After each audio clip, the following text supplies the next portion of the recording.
very, very quickly, I'll tell you the whole story itself, but he's been working at this since 1999, and, you know, it's an incredible story, and I think, you know, we're getting to the point now where we're going to get some real concrete results, and it's like a lot of the stuff we've shown today, it is going to change the world, and I think that hopefully there's a few people in the room who are going to go away from today thinking, oh no, you know, I'm really going to have to change the way I think about the world, and I hope it's not causing too many people too many problems.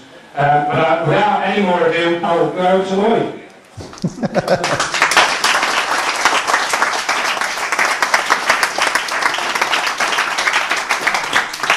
I've known Andrew now for about 10 years. He's a good friend. We've been together many times. I've spent nights in his house and everything, and I understood about 10 words of what he just said, if I understood that much.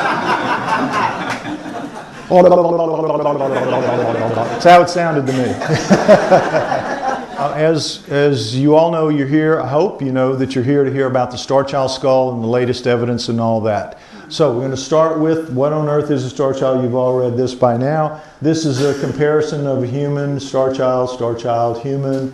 And what we're going to go through is why he had not seen anything like it and nobody else has either. Anyway, all right, the star child was found in Mexico about 1930, 100 miles southwest of Chihuahua, which is this area right here, Chihuahua. And El Paso actually sits, it's not here, it sits right here. Right across the border.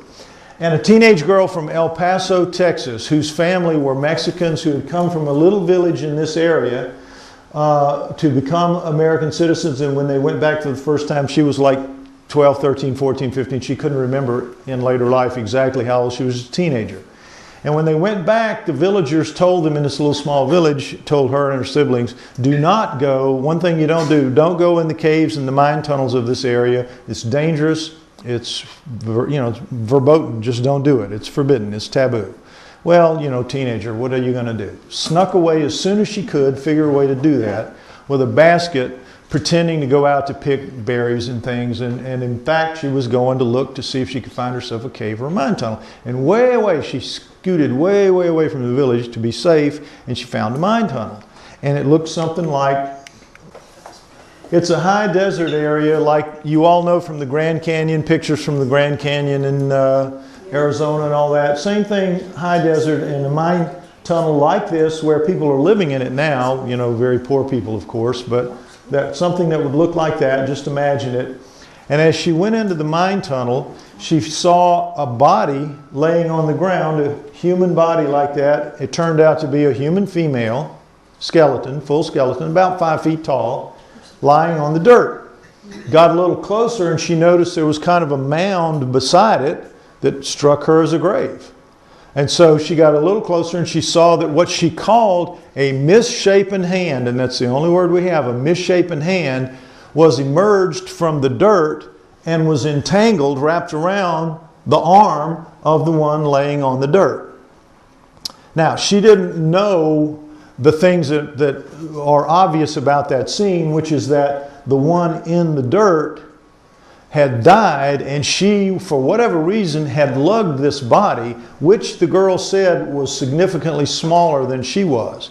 She, according to the size of the skull, of her skull, is about 5 feet tall, which is very standard for Mexicans to this day. To this day. But what we found with carbon-14 testing is that they had died 900 years ago.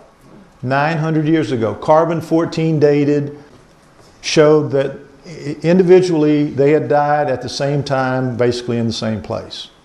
So little doubt that what the girl was saying was probably true based on that. So if it was significantly smaller, we have assumed it was about 4 feet tall, whatever it was, even though its skull is the same size in physical dimensions as her skull. So back to the story. 900 years ago, they died. But of course she didn't know that, or that the woman had died, laid down with it. She had buried it, laid down beside it, wrapped the hand around her arm, and committed suicide. For whatever reason, whatever way. So, very dramatic story, obviously, just based on what she saw. Well, what she decided to do was see if she could scrape it out and see where the hand led. So she did, because it's in a mine tunnel. There's no compaction from rain or anything like that. The grave was as fresh and crumbly as when it was laid down there. So she scraped with her own hands and exposed that full skeleton that she said was smaller. She ended up, it's a long story about how she ended up with the skull. She tried to recover both skeletons, lost most of the parts in a flood, in a rainstorm, but ended up with the two skulls slightly damaged, minus their jaws, because a skull is not attached to its jaw. And she ended up with the upper parts of the skulls, again damaged a little bit, and she just kept them as souvenirs for the rest of her life. For the rest of her life. As she was dying in the early 90s and knew she was, her husband, who was a Border Patrol agent, was not comfortable with having a couple of skulls in a cardboard box in the garage, and she knew that. So she passed them on to some friends. He was an FBI agent. He wasn't that, and this is not from an illegal standpoint. It was just from a kind of creepy standpoint. He just, they weren't comfortable with it. So they had friends, next slide, Ray and Melanie Young of El Paso. All these people live in El Paso. Ray and Melanie, Melanie had been a neonatal nurse for about 15 years, working with, children. And so she knew a lot about deformity. She had seen a lot of deformity. She had studied a lot about deformity. So and when they asked, would you take this one skull that's normal and the other one is deformed, would you be okay with that? And she said, yeah, sure. Keeping in mind that up until then, anybody that knew anything about these skulls assumed that the strange looking one was just a human deformity. That's what everybody said, and so that's what everybody assumed. But Melanie had the schooling and the experience to know immediately, no, that's not a human deformity. It's too light, it's too symmetrical, all the parts are different. This just isn't what human deformity looks like. She knew immediately. Not only that, her and Ray were just coincidentally members of El Paso MUFON, Mutual UFO Network. They were fans, like you, of UFO, alien sorts of things. And so they went to the meetings regularly and they kept up with it. And so Melanie said, not only is this skull not a human deformity, I'm sure, it looks to me like it's got all of the physical traits and hallmarks of a standard gray alien. Now, for those of you who don't know what a gray alien is, I bet you know when I describe it. It's that alien that you see with the kind of little mounds up here in the top of the head with the crease down the middle and the very narrow lower face. That's called a heart-shaped face. People that see them say they have like a heart-shaped face and they got these weird black eyes, That's your standard gray alien. So she looked at it and she says to Ray, I think this is the skull of a gray alien. They decided to find out there in El Paso from experts there, and they took it to a few experts, and each of those experts told them the same thing. Well, it's flat in back, so that means it was cradle boarded, and it's got this swelling in the parietals, and that means it had water on the brain, so it's just a hydrocephalic, it's cradle boarded hydrocephalic, take it home, forget about it, put it in the blender and forget about it, or throw it, just forget about it. Nothing important, nothing unusual, nothing unique. Well, Melanie knew better, but she couldn't get past the initial wall that was thrown up and that I have dealt with for years and am still dealing with. That was the first foray, the first shots fired against that wall were fired in El Paso. So they went to the next MUFON meeting and they said, look, we're getting nowhere with this. Who in the field of alternative knowledge talks about skulls, knows anything about skulls? And somebody said, well, there's this guy in New Orleans named Lloyd Pye, and I've seen him do a lecture and he talks a lot about skulls because I was dealing with, at that point, hominoids and human origins. That was my field. And so I was indeed talking a lot about skulls. And so they said, okay, so they contacted me and they said, the next time you're in the El Paso area, would you come by? And we have something we think you'd really want to see. And so I said, sure. People would, show me interesting things all the time. I never said no. If it wasn't out of my way, why not, So I went by El Paso February 18th, 1999. And that's when I saw them for the first time. They pulled those skulls out of the box. And I have to tell you, it really amazed me just like it did Melanie, because I knew enough to know I was looking at something very unusual. I did not, however, believe that it was an alien. I didn't agree with her because I just couldn't believe it. I couldn't wrap my head around it right away. that this was possible, although I said it's probably some kind of deformity or combination of deformities that we just don't know anything about, some really rare exotic malady. And she says, well, it's nothing I've ever heard of, and I've been researching now for a couple of months and I can't find anything. And I said, well, you know, give me a chance to find out, but I will take it around. I think there's a possibility that it could be what you think. It certainly is unique, and let's find out. And so that was the start of this almost 14-year odyssey to get it to this point, without having any inkling at that time that that was what it was going to amount to turn into this ordeal that it's turned into. But nonetheless, we're going to win, and that's what counts. All right, next slide. Here we start now with the analysis, the technical analysis of it, so you'll come to understand why it's so unique. All the combinations of points of view that you can see, there's nothing that looks the same. There are 25 major physical differences and several minor. Okay, so there's not a single point of reference in the human skull. Nothing you can say that is exactly the same in the star child. Nothing. And not only that, the star child has some things in it, as you'll see, that is not found in anything else of any kind, any species at all. Next slide.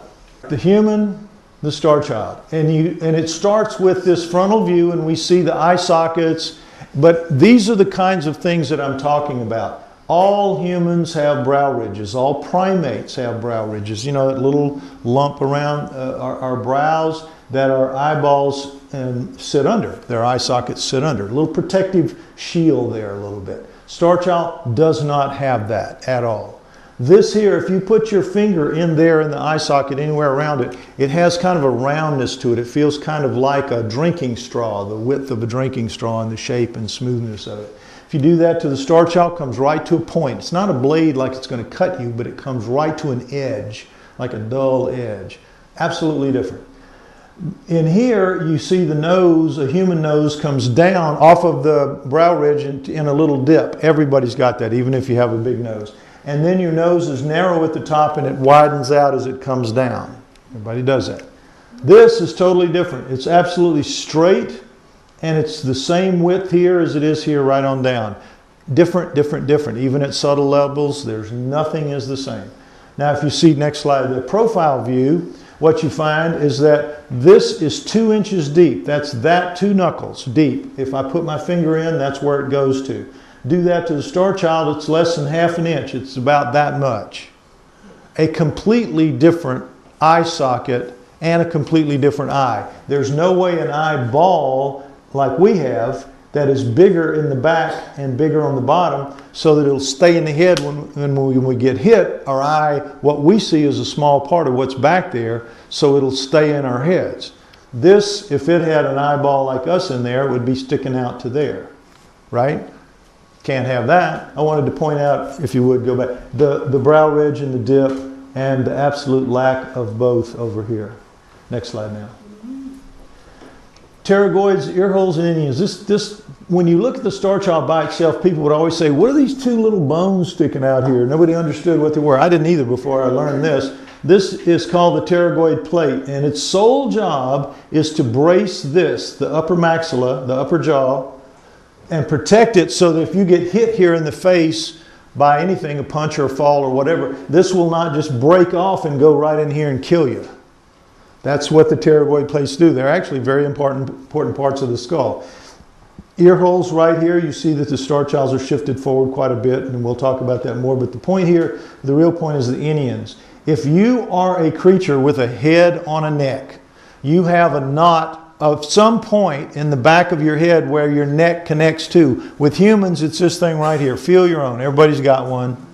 It's called the inion, or external occipital protuberance. They call it inion for short. Various sizes. Everybody's got one. Various positions. If you got a head on a neck, you can have it up here. You can have it down here, but you've got one. Star child does not have one where it's supposed to.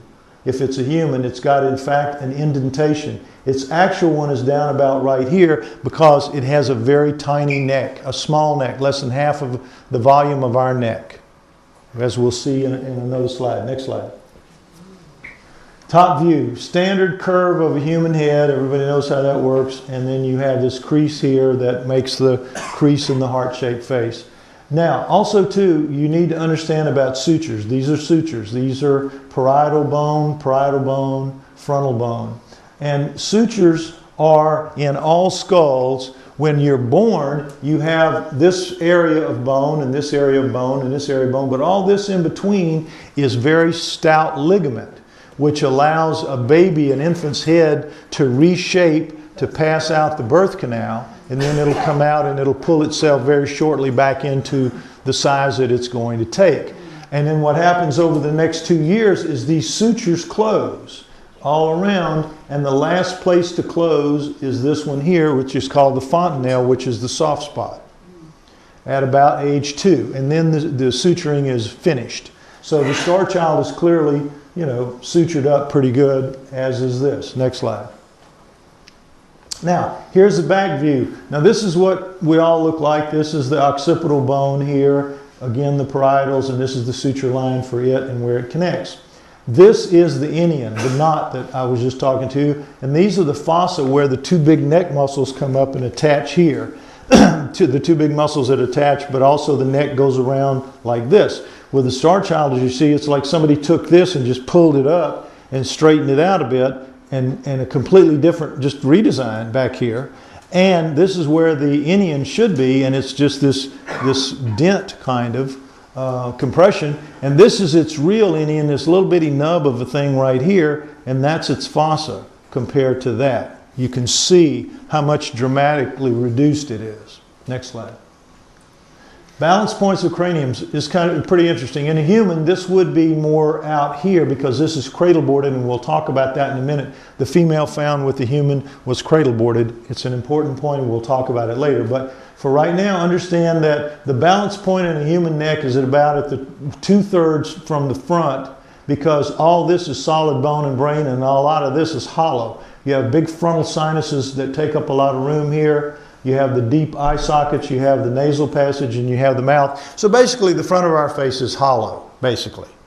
So you've got a fat kid and a skinny kid on the seesaw. Well, you got to move the fulcrum back toward the fat kid so that the skinny kid gets a little more leverage, and that's what you have to have here. And that's what nature has provided us with. A neck set back so that the spine comes in here and it gives us proper balance. Star child, completely different. Does not have frontal sinuses, as you'll see, as those very shallow eye sockets. We assume very small nose and mouth because everything about it is small. We'll talk about that. So that the balance point had to go forward because you got all this extra brain back here, even though it's flattened out, to give it balance, perfect balance, front and back and side to side. Now why? Because it's got that skinny little neck down here that we're going to talk about. Balance is really important for something that is like a weird shaped golf ball on a tee. Now, you guys play cricket here. It's baseball in the States, but the same principle holds. You take a cricket bat, and you hold it in your hand by the handle with the bat part of it sticking straight up. I mean, absolutely straight up, vertical. If you do that and you hold it, it's not that hard to hold it. You'd be surprised, not that hard to hold it. You tip it off even 1 degree, 2 degrees, 3 degrees, and as you start doing that, it'll just pull you over because gravity takes over. But if you can keep it straight up over the center of gravity, gravity works for you.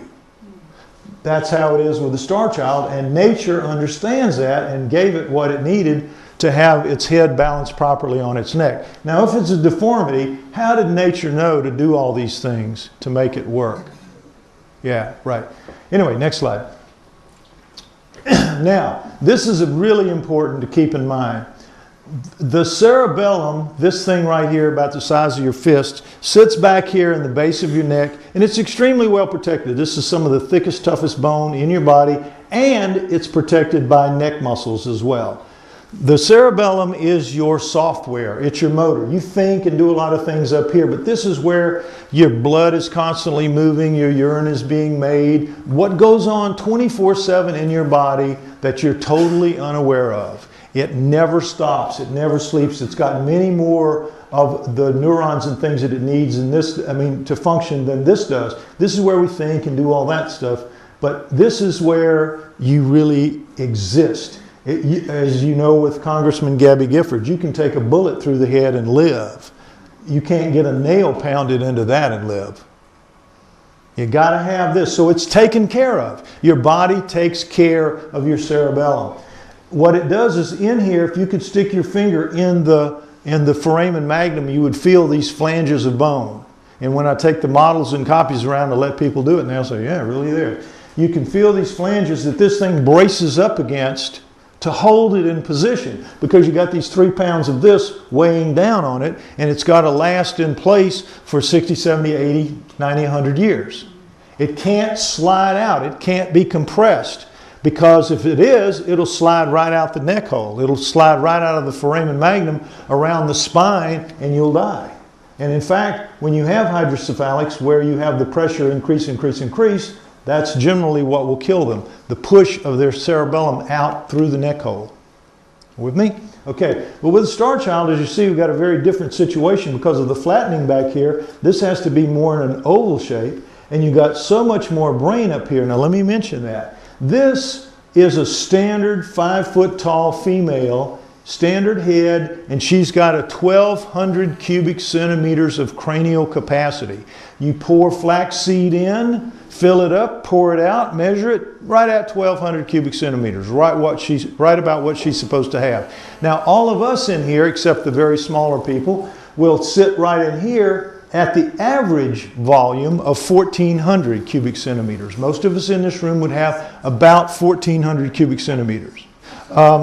So 1,400 cubic centimeters sitting here in the middle. Now the star child, as I said, is the same physical size, about 13 cubic centimeters. They would both fit in a box about 13 cubic centimeters in volume. And yet, it has stunningly, shockingly, 1,600 cubic centimeters of brain space in there. Pour the flaxseed in there and you hit 1,200 and you keep going, you hit 1,400, you keep going, up to 1,600. It's amazing. 400 more than it ought to have. Where does it fit? We don't know. The bone is much thinner, that's true. A lot of space taken up there, no frontal sinuses, very shallow eye sockets, but you have the expanded parietals, but then you have the flattened rear. We can see maybe 200 more extra, maybe. Can't see 1,600, don't really understand how this works. But that's a lot of extra brain weighing down on the cerebellum, that's the point. A lot of extra brain, and guess what? You know those flanges that we have? Doesn't have them. Little bitty nubs down there, little bitty, the tiniest of little bumps you can feel. So that is, remember the fat kid on the seesaw? The fat kid on the slipper slide going down should have just slid right out the neck hole, right out.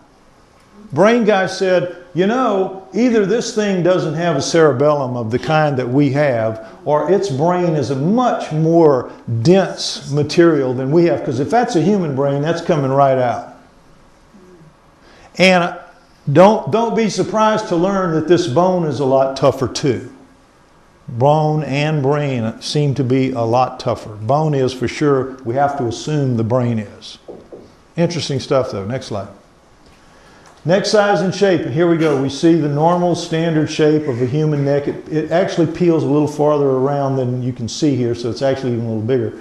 But the star child is like this. This is basilar part. This is missing on the star child. Nothing unusual about it. That's the last part of the skull to fuse between the age of 20 and 25, but it's also not a particularly good fusion, and so it could have been knocked out in the tumble down the stream that took out it took out one cheekbone here on the human and took out both cheekbones in the lower face here on the star child. But nonetheless, this shows the difference in the shape and the volume of the neck. Next slide. This is the absent inion that we talked about, and this is the fossa for the star child where the muscles connect. And here you see the spread of the fossa, the size of them, and this is the inion where it, here where it should be. And you see very clearly here the difference in the size of the muscles that attach the neck, a very small neck. Next slide. Zygomatic arches, cheekbones. Your jaw, your lower jaw is not attached to your skull. All that holds it to you is your cheek, the cheek muscles that attach up here to your head. Muscles attached to it, go up through the cheekbones, spread out, and attach it to your head. When you die, your jaw becomes disengaged from your skull. If somebody lifts it up, the jawbone stays there, not connected to your head. Next slide. We see that this is the case, and it comes up, and you can see the difference in the texture of the bone where those chewing muscles attach. About half the size in the star child as the volume right here. Very clear. Much smaller, much reduced lower face. Next slide. Okay, x-rays show that the star child, like any vestige of frontal sinus, and this is the x-ray eye socket, and this is the frontal sinus, and this is the x-ray of the star child, and you see there's no vestige, not even a slight thing. Now the first test we had done, first test I was able to arrange was an x-ray test of the star child skull and the maxilla. And the x-ray tech that looked at it, he says, oh, well now this is really interesting. Because you can have the sinuses be two different sizes. You can have them be shriveled up, you can have them be, you know, pretty bad looking, but you're always going to see some piece that they attempted to grow. You'll always see vestiges of it. And he says the fact that this thing lacks that, he says that's really unusual. It really is. You ought to look into this kind of thing, which we intended to do. But what's interesting about it is, what do you think your sinuses are for? What do you think they do? You think it has to do with being sick, right? That it somehow helps you clear your, you know, clear up a cold or do whatever your sinuses are, and they deal with hay fever and things like that. It's not true. What your sinuses are there for, and what they do primarily, is they allow your voice to resonate.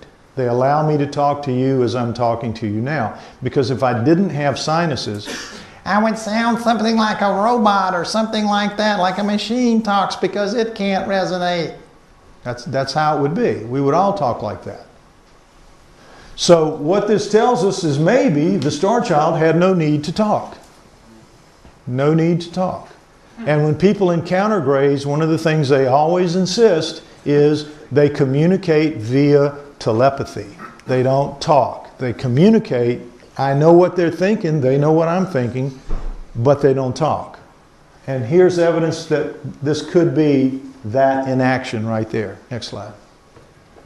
Now, this is a CAT scan of the star child, but it's just to symbolize to you that the star child's inner ears are twice the size of human inner ears. Now, your inner ear is a balance mechanism, and this goes back to the star child having that big honking head on that little bitty neck. It probably needs more fine-tuning in the balance to hold it upright. This is what we assume. But it does have inner ears twice the size of human inner ears. Next slide. Exterior surfaces of bone. This is great.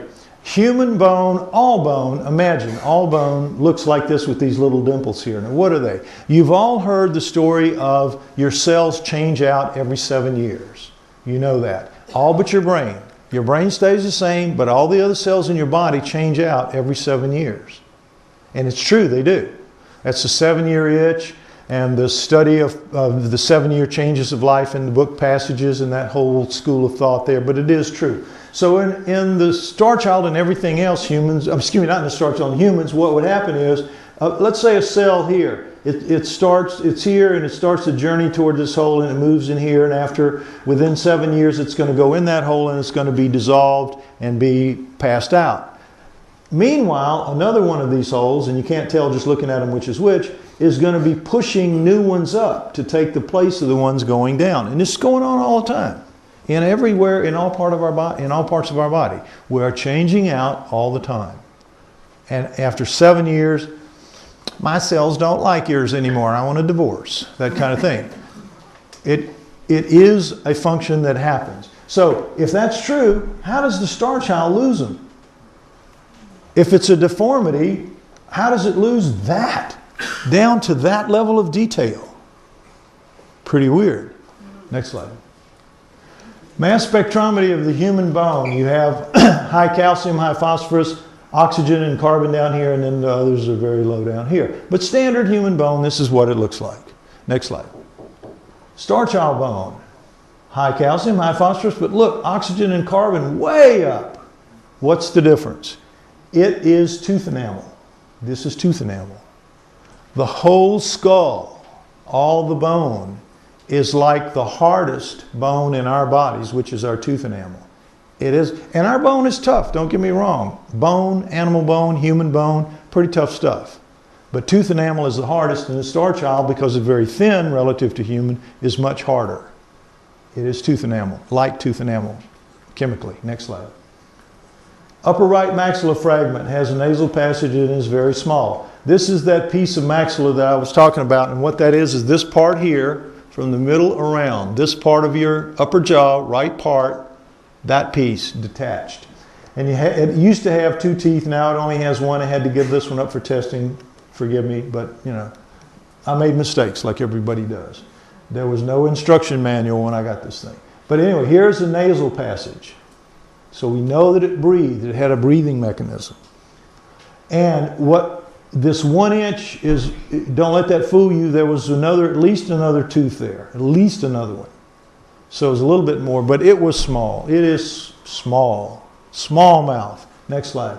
And when you double that up, the piece that we have, what we find is the roof is flat, flat. Now what that tells us is it has a very small tongue, a very flat tongue, like a piece of cardboard or something, or no tongue at all. But since its teeth are worn, like it was eating something, I assume that it had a tongue but very flat compared to ours. Something that could just flip the food back or something. But not a tongue like we have for speaking. You know how our tongue is a lot of its use is for speaking because there's just no space for it. The curve of the roof of your mouth is where your tongue fits. So this is another piece of evidence that the star child had no need to speak. No need to speak. Next slide.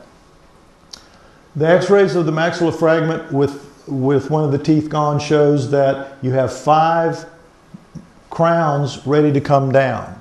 Now, again, back at that first x-ray in the first week, the guy saw this and he says, well, you got 2 teeth down, you got 5 teeth up in the bone ready to come down. That's a kid. That's 5, 6, 7 years old. That's a kid. So we said, okay, child. And that's how the name Star Child evolved. We believed it was a child. Later we found out with expert help that the teeth were too worn for a child, as you'll see. Next slide.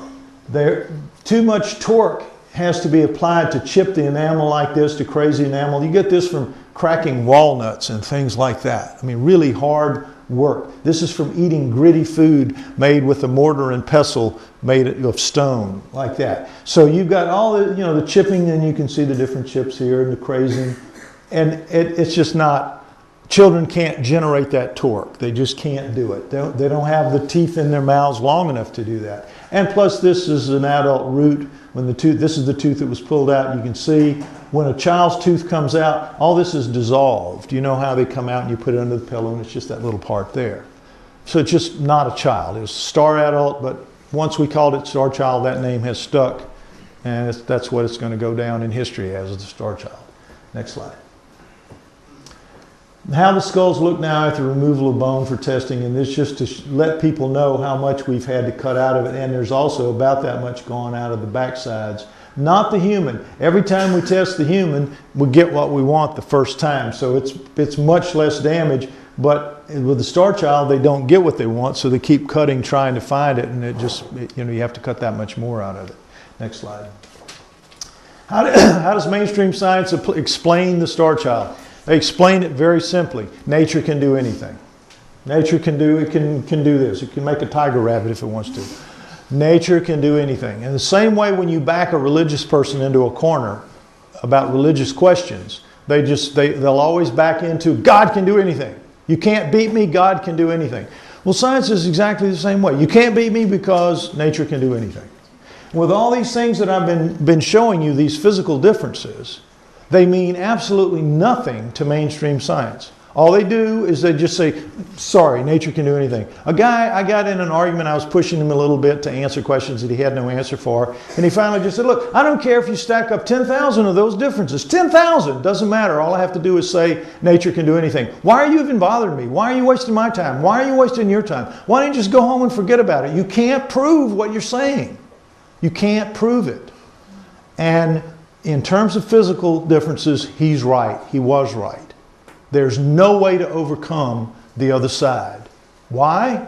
Because the game I'm trying to play with them is in their hometown, on their home field, in their home stadium, with nothing but their people in the stands. And the rig terms. And their ball, their rules, and their referees. And you got to suit up and play that game if you're in my position and the position of others like me. It's really, really hard. It's really, really hard because they control the media, they control the belief system, they have the best PR in the world, and they make everybody believe that people like me don't know one end from the other about anything. That they know everything and we don't know anything. It's very, very hard to compete. This is how they get away with it. Nature can do anything. Next slide. So these are 10 experts who officially state that the star child is not a deformity, and there's more down here. But the point is, all of these guys have studied it, have held it in their hands, have had time to analyze it, and have made a proclamation that they've allowed to be put on the Star Child Project website. This has been there since about 2002, 2003, something like that. And yet, to this day, you don't see any of the criticism out there talking about this. All the criticism that you see on the internet, particularly Wikipedia, is by people who have never seen it at all. Never seen it, never studied it, never done anything. They write from the position of omnipotence. I have a PhD and I know better than everybody. I don't need to see it. I don't need to see it. I know what it is. It's a deformity. Because everything I've ever learned tells me that this is supposed to be a deformity. And anything that's not a deformity is not allowed in our current paradigm, so I will defend the current paradigm to the death. And that's how they do. And so everything that you will read about the star child on the internet, and particularly Wikipedia, is nothing but lies. Just absolute garbage. And they know better. They know we have the evidence. All they have to do is go to the website. We have tons of information that contradicts everything that they have. And yet, you still read that garbage on the internet. And people all think, the first thing they do when they meet me and they start learning about this is they run home and they read what Wikipedia has to say about it. And they say, oh, that guy's lying. That guy's a fraud. That guy's a hoaxer. Because they believe Wikipedia. And let me tell you something about Wikipedia. You have the belief that it's written by people who know what they're talking about. Okay? If you want to read about how to shoe a horse, you're reading it from somebody who does know what he's talking about. But if you're reading about it, something to do with alternative knowledge, which is what I and many others do, what you're reading there is a bunch of absolute lies. And those are orchestrated by what are called administrators, who are generally graduate students somewhere in the world with time on their hands, and they take responsibility for various aspects that they're interested in. We've had 5 that I think I'm aware of over the last 12 or so years with the Star Child, or as long as it's been on Wikipedia. And what they do is they have a thing that allows their computer to know that somebody's made a change. And they'll go in and they'll fix it back to the way they want it. So you can try your best. I offer this challenge to anyone. Go in, make a change, a positive change about it, and within a few hours it'll be changed back to the way it was.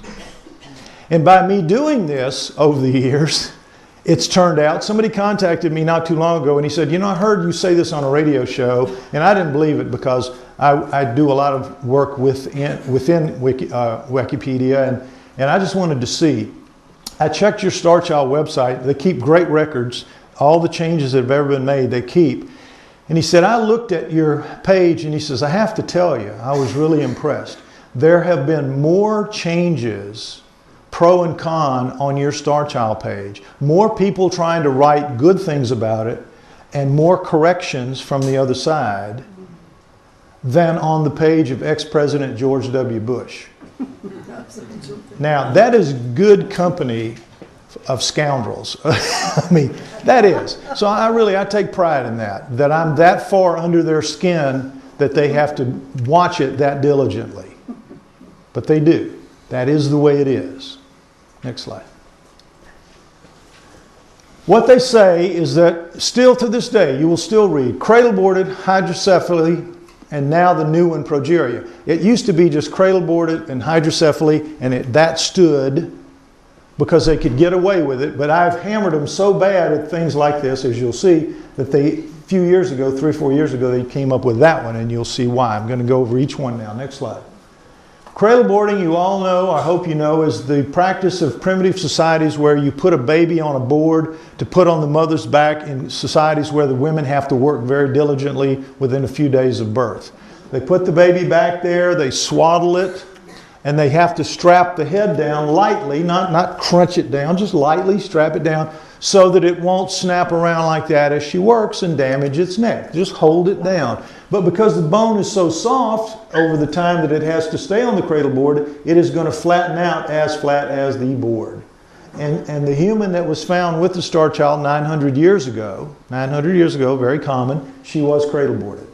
And her back of her head is absolutely as flat as that table, about the size of the palm of my hand. It always starts right at the top of the inion. Can't go below the inion because you can't tear neck muscles off. It has to stop right there, and it stops up at the crown, and that's how it is. And flat as that. So it has to be flat. I'm sorry. Go ahead, next slide. You're right. So with the Star Child, what we see is that it isn't flat. It's got its natural convolutions. You can see them in this shot, and you can see them especially here. And if you ran your hand over it, you'd feel the natural convolutions of the bone, which bone normally has. It was never put up against a board. I mean, never. Morons and even sub-morons, poorly performing morons, can see this and understand this. But your average PhD cannot. Cannot. Next slide. Again, cradle boarded head positions. This is when it's standard, no cradle boarding, when they're both looking ahead. This is the angles of the heads. But now this one, if it's cradle boarded up against the board, kicking back, mom's working, catching some rays, no problem. Everything's fine. Star Child, Mom, please. Oh. Dead in about 3 minutes from strangling. Never happened. I mean, again, sub-level morons can see this. And yet you will go right out on the internet and you'll find them saying that this is it. Cradle-boarded hydrocephalic. Next slide. Hydrocephaly, as you know, I hope, is called water on the brain. It's not water, it's fluid, spinal fluid. Normally, your spinal fluid comes up, washes out your brain of cells that have gone bad. Again, 7 years, everything but the brain, but there are parts of it that do need to be refreshed. And then it comes out through tubes that take it back and it goes out, constantly cycling through. But if these tubes are clogged or in some way impaired, it won't go out and it just keeps blowing until you die. Till the pressure gets such that it squeezes the cerebellum out of the neck hole, and that's it. This is invariably a death sentence, especially 900 years ago. Today, I mean, this is like a third world country, because today, just anybody that's born with it, it's a pretty easy fix to put shunts in there and allow them to go on. There are people, you don't even know what happened to them, generally. It's so easy to fix now. But again, not in all countries. But if it isn't fixed, and this is what you get, it's going to expand at the sutures. The sutures are not going to come together because that's the weakest point. They're not connected. It's easy to see. Next slide. And same thing, blowing up a balloon, you're not going to be able to put a crease in it.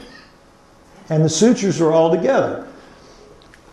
Sub-performing morons can see this. The PhDs can't. You will still see them saying this is the answer to the Star Child. Next slide. If that suture is fused, you can get a crease. If it's abnormally fused, meaning just smoothed over fused. But you can put a camera, as we did up in here, to see this from the inside, and you can see the light shining through. Absolutely perfectly normal sutures all the way around. And they know it. Look, it's not like they don't know it. It's not like they don't know it.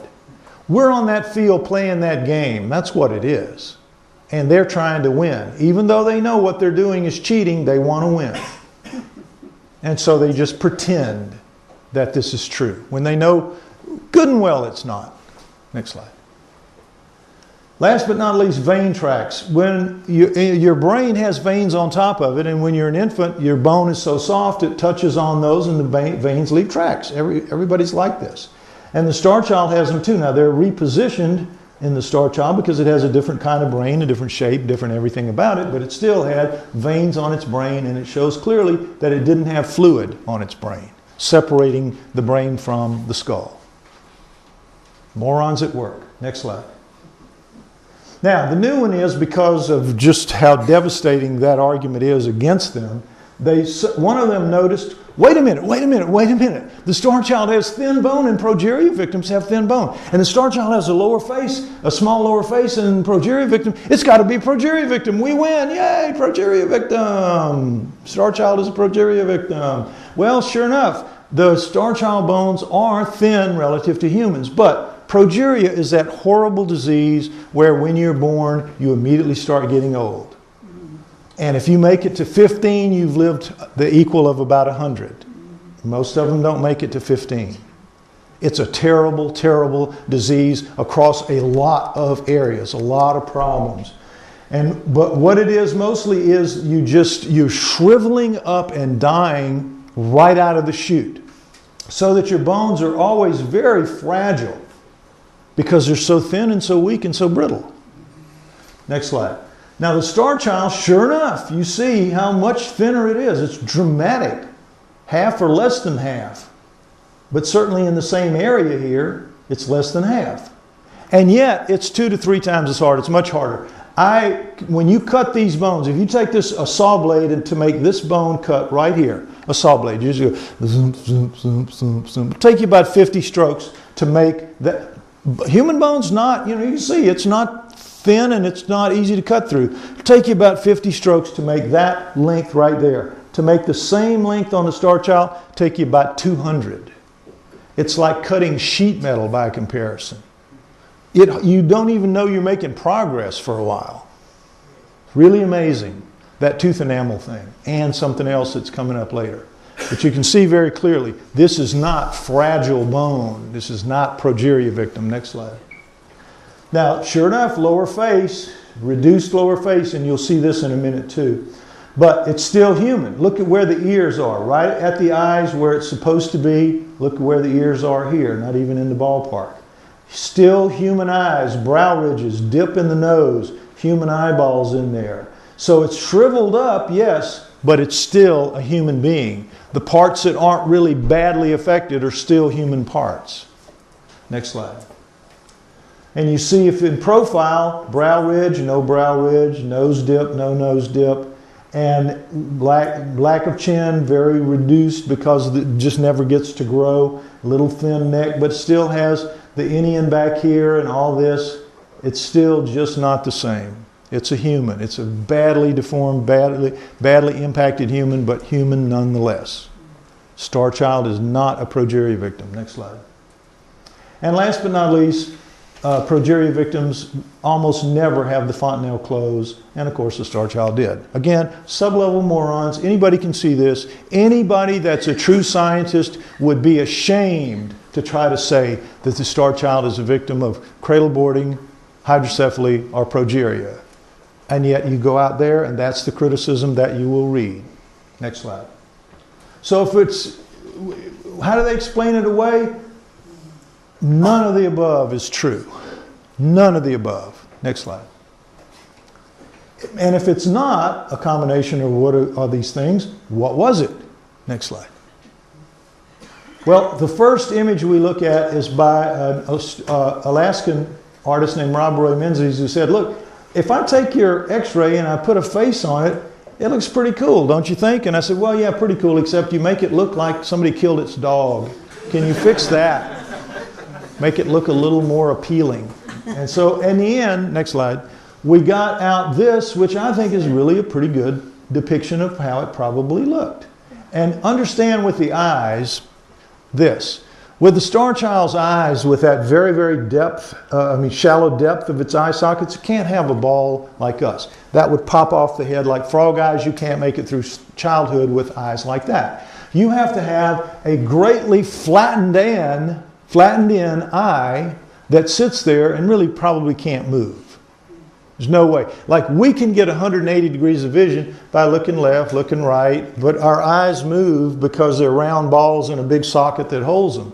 This, in order to get 180 degrees of vision, is going to have to be all pupil, wall-to-wall pupil, so that it takes in more.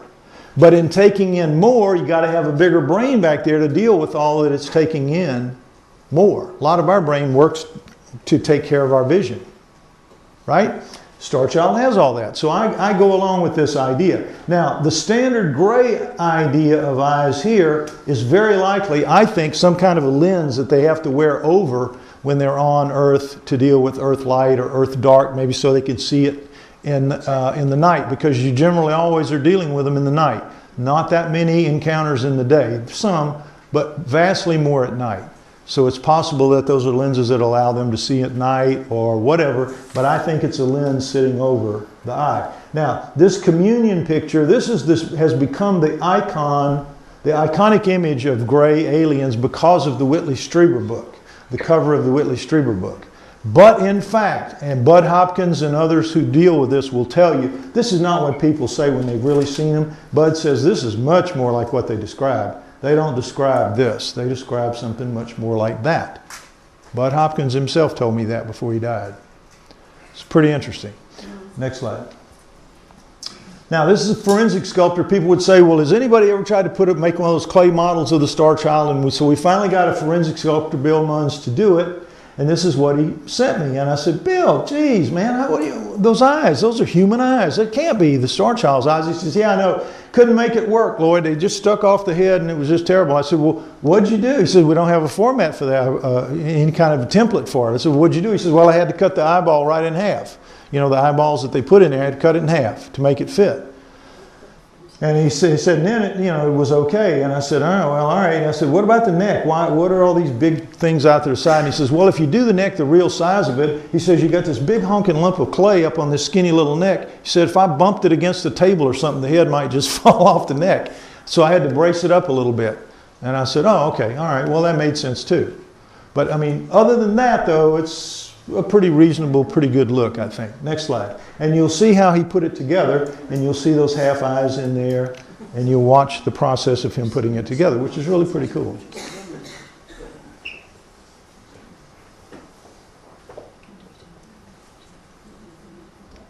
Next slide.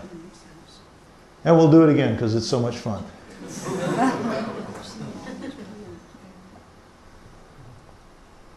I've watched a forensic sculpture. There's only one thing. They put little wood pins and right. they build it up to a certain depth in different layers.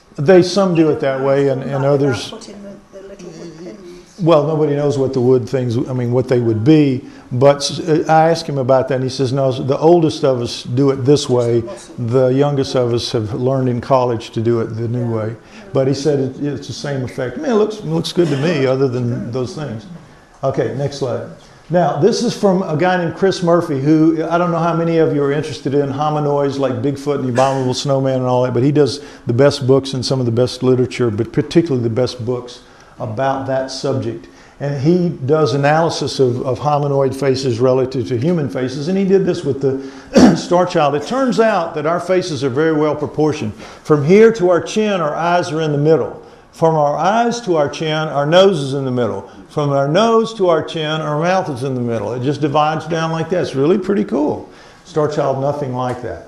Very different in each case. Now, people have said, well, could the Star Child, something like the Star Child, if it made an effort, could it disguise itself and walk around among us? Can there be aliens walking among us, or at least Star Child people? And so I posed this challenge to my assistant Vivian, and here's what she came up with. Next slide.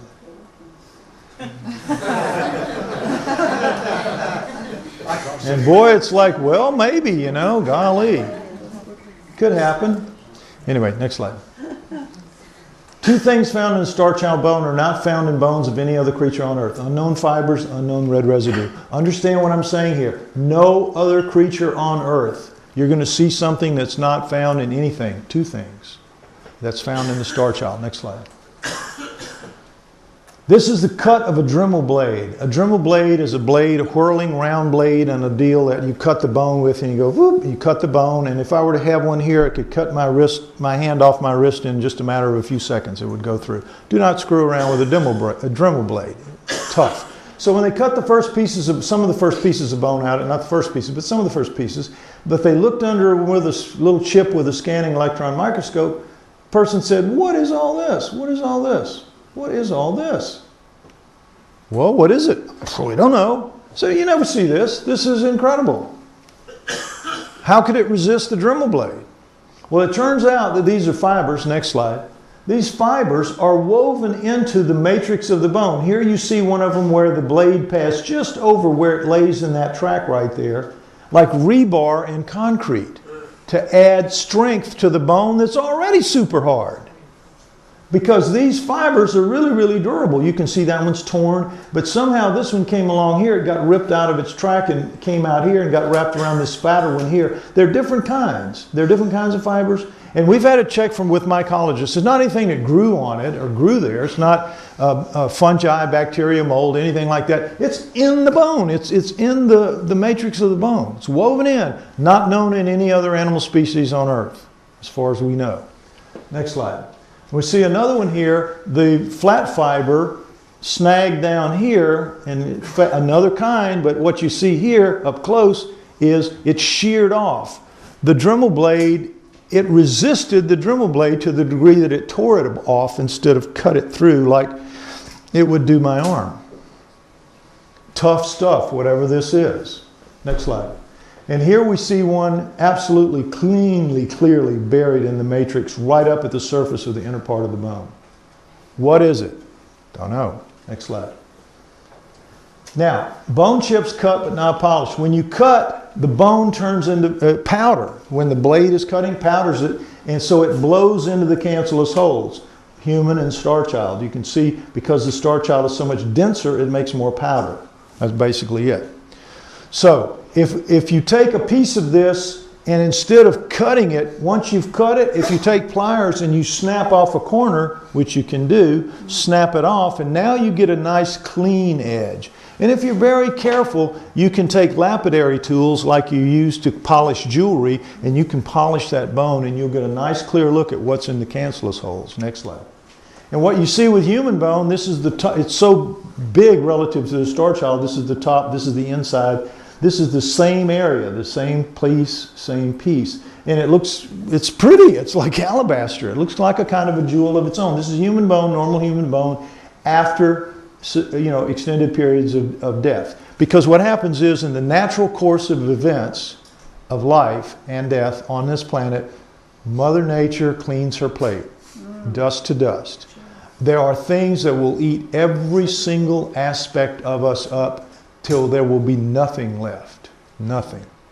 There's a place in the States called the Body Farm in Tennessee where they've done extensive research on what happens to bodies. People donate their bodies and they put them out in the woods and they film what happens. And you can just see it's remarkable. Within a matter of a few weeks, you got a body laying there and you've got just a kind of a brown puddle of nothing.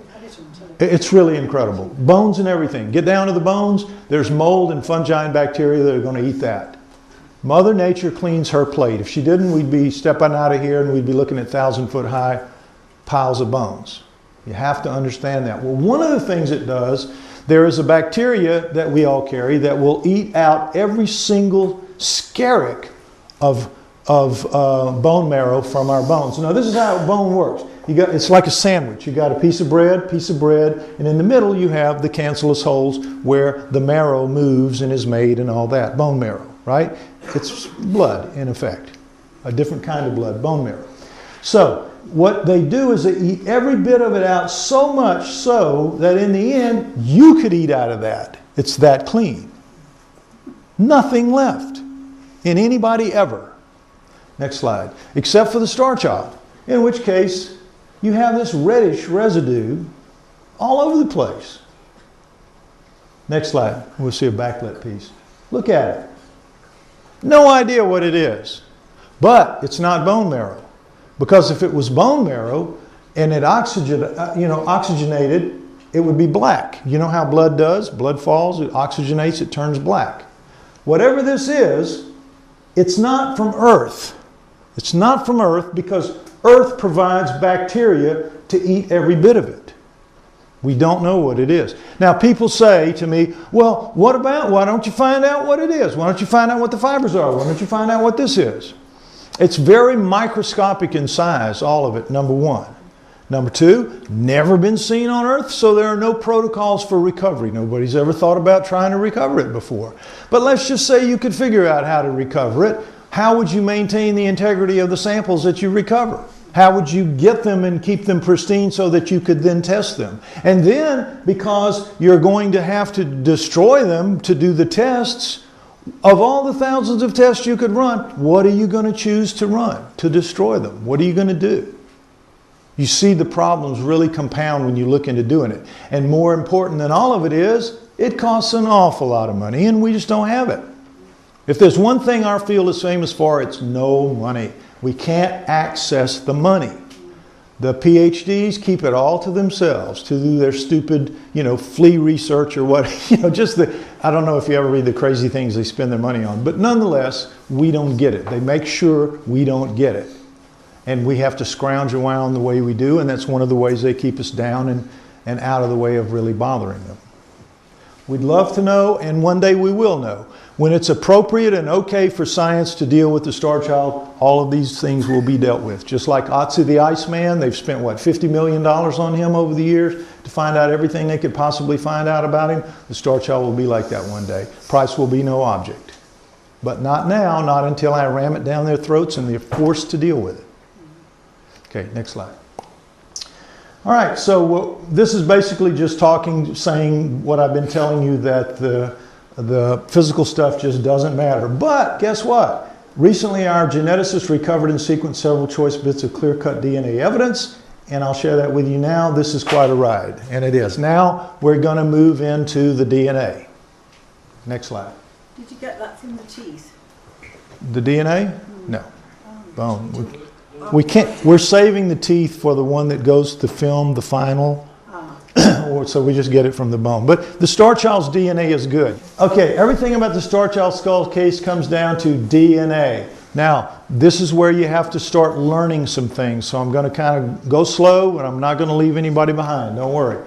All of the cells in our body, trillions of cells, not necessarily all of them shaped like a basketball, but whatever their shape is, they have a nucleus, and outside the nucleus, floating in the cytoplasm, are what are called mitochondria. There's only one nucleus per cell, and there are hundreds to thousands of mitochondria floating in here, and the mitochondria are little power plants. Inside the nucleus is all of the chromosomes, and that comes from our parents, 23 from, in our case, 23 from mom, 23 from dad, that make up 3 billion base pairs, subunits, bases, nucleotides. We'll talk about all that in a minute. But so you have the chromosomes in here, 46 for humans, and they're made up of genes, about between 30,000 and 20,000 and 30,000. 30,000 max, 20,000 the lowest amount, somewhere in there. They're still figuring out what it is. But 30,000 genes make up all these chromosomes, and each of the genes is made up of the spiral, the coiled double helix of DNA, and the DNA is made up of the key elements are the nucleotides, these bases stuck together to make the steps of the ladder, and they produce the proteins. And we are our proteins. We make proteins. That's our gasoline. That's what we live on and move on. And also, there are power plants in the mitochondria, and they're producing power for us as well. That's what our cells do. They make the energy that lets us live. Next slide. We're going to see it in a different way. 46 chromosomes are composed of 30,000 genes, composed of 3 billion nucleotide bases arrayed in pairs. Again, that's in the nucleus, the 3 billion. And here's how it works. These things here, you have 4 bases, thymine, adenine, guanine, and cytosine. But these 4 always go together in pairs, i.e. base pairs. Thymine is always with adenine, adenine always with thymine, guanine is always with cytosine, cytosine always with guanine. So, you know how computers work with just 0 and 1? Does everybody know that computers work with only 2 basic symbols, 0 and 1? And from that infinite level of simplicity comes the incredible complexity of what computers can do, animations and all that stuff. It's all massive strings of 0 and 1. 0 and 1 is arranged in wild, weird combinations, but it boils down to 0 and 1. Same thing with us. 0 and 1. 0 and 1. DNA is the math of biology because of this. It all boils down to these 2 things. And you have that infinite simplicity blown out into the infinite complexity of our bodies, and not just our bodies, but the bodies of every living thing on earth and every living thing out there. It's incredible. It's incredible to know this. So you have that, and these make up the ladder steps here, and this, imagine, is the 20 or 30,000, the chromosomes, of course, the 46 chromosomes, 30,000 genes wadded up inside the nucleus like wads of rubber bands, just wadded up. But they're in there, and they're constantly churning, and they're constantly making themselves over, splitting, making new cells.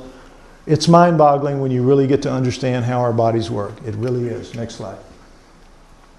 Okay, so here's how it works. Except the red blood cells, all of the cells have nuclear DNA and mitochondrial DNA. And again, in the nucleus, where there's 3 billion base pairs, you have the chromosomes, 23 from mom, 23 from dad. But in the mitochondrion, which are floating out here in the hundreds to thousands, it all comes from mom. Now, how does that work? Because the egg, you've all seen pictures of the egg, how big it is relative to the sperm when it connects. The sperm is 23 chromosomes with a tail stuck on it. The egg is 23 chromosomes with all the mitochondria in there as well. So with the new person, it's got the mitochondria of the female. So all of us in this room, all of us, we have the mitochondria that our mothers have, that our grandmothers had, that our great-grandmothers had, right on back as far as you can go, with very little change over time. Mitochondria doesn't change very much over time. Now, there's an important thing you have to understand for the rest of this to make sense. In the 3 billion base pairs here in the nucleus, 3 billion, 95 to 97% of it doesn't work in a way that we understand. It doesn't make proteins. It is called junk DNA, non-coding DNA, non-functioning DNA. They're sorry they called it junk, like we're sorry we called it the Star Child, and they're trying to get away from junk, but still everybody knows it as junk DNA. 95 to 97% of this. So that all it's really making us operate is about 90 million base pairs. It's still a lot of room, but 90 million as opposed to 3 billion. Now with the mitochondrial DNA, it's different, exactly different story. There are only 16,569 base pairs. It's a very precise number. You can have 70, you can have 68, but nearly everyone who's everyone who's normal has this, and you don't want to be off normal. And it's a very precise number, 16,569. Now, with mitochondrial DNA, the same story is reversed. 95 to 97% of this works, and only a very small portion, 5 to 3% of it, does not work. And so, if you're going to have a mutation or a difference or a variation in here, and you're not in that 3%, you're going down if you're an embryo. You're not going to make it out. You're not going to be born. You've got to be normal in here, or if you have a variation, it's got to fall in that very narrow window to leave you alive and to let you push that into the gene pool of your haplogroup, whatever your haplogroup is going to turn out to be, because you now have a variation that's going to make a new haplogroup, or part of a new haplogroup. Stuff we'll talk about in a minute. So you can hit in here with mutations in that 95 to 97%, and it's not that bad a problem. Only when you get into the small portion that works, if you have a mutation there, do you begin to have problems. And guess how many we have? Over 4,000 genetic disorders in our gene pool, making us the most plagued with genetic disorder species there is. And that's for another lecture, but it's basically because we're genetically engineered. We're not a natural species on this planet. Anyway, next slide. That's my other work in human origins and hominoids and all that. This is an early gel sheet where the early part of DNA was where you were recovering with primers, 20 to 30 base pairs long, very tiny little strings, and you had to know what it was. Just understand that in the early days of DNA, it was the Stone Age compared to where it is now. Next slide. First DNA test done on the Star Child in late 1999 was done because there were 6 labs in the world that could handle what's called ancient DNA. Ancient DNA is dead longer than 50 years. Star Child was dead 900 years. So it was definitely ancient DNA. But to do ancient DNA, to handle it properly, because it's so fragmented, it's like, you remember the wad of rubber bands? When it's been dead over 50 years, those rubber bands have been put through a wood chipper, and you've got pieces the size of glitter scattered on the floor. And that's what you've now got to pick up and recover and figure out. You can do it, machines can do it, computers can do it, but that's what you were up against back then. And this lab couldn't do it. It was a forensic lab. Those 6 labs could, because here's why. If a flake of skin off of one of the experimenters, a flake of skin hit the solution, ruined. If a droplet of their breath hit the solution, ruined. Right?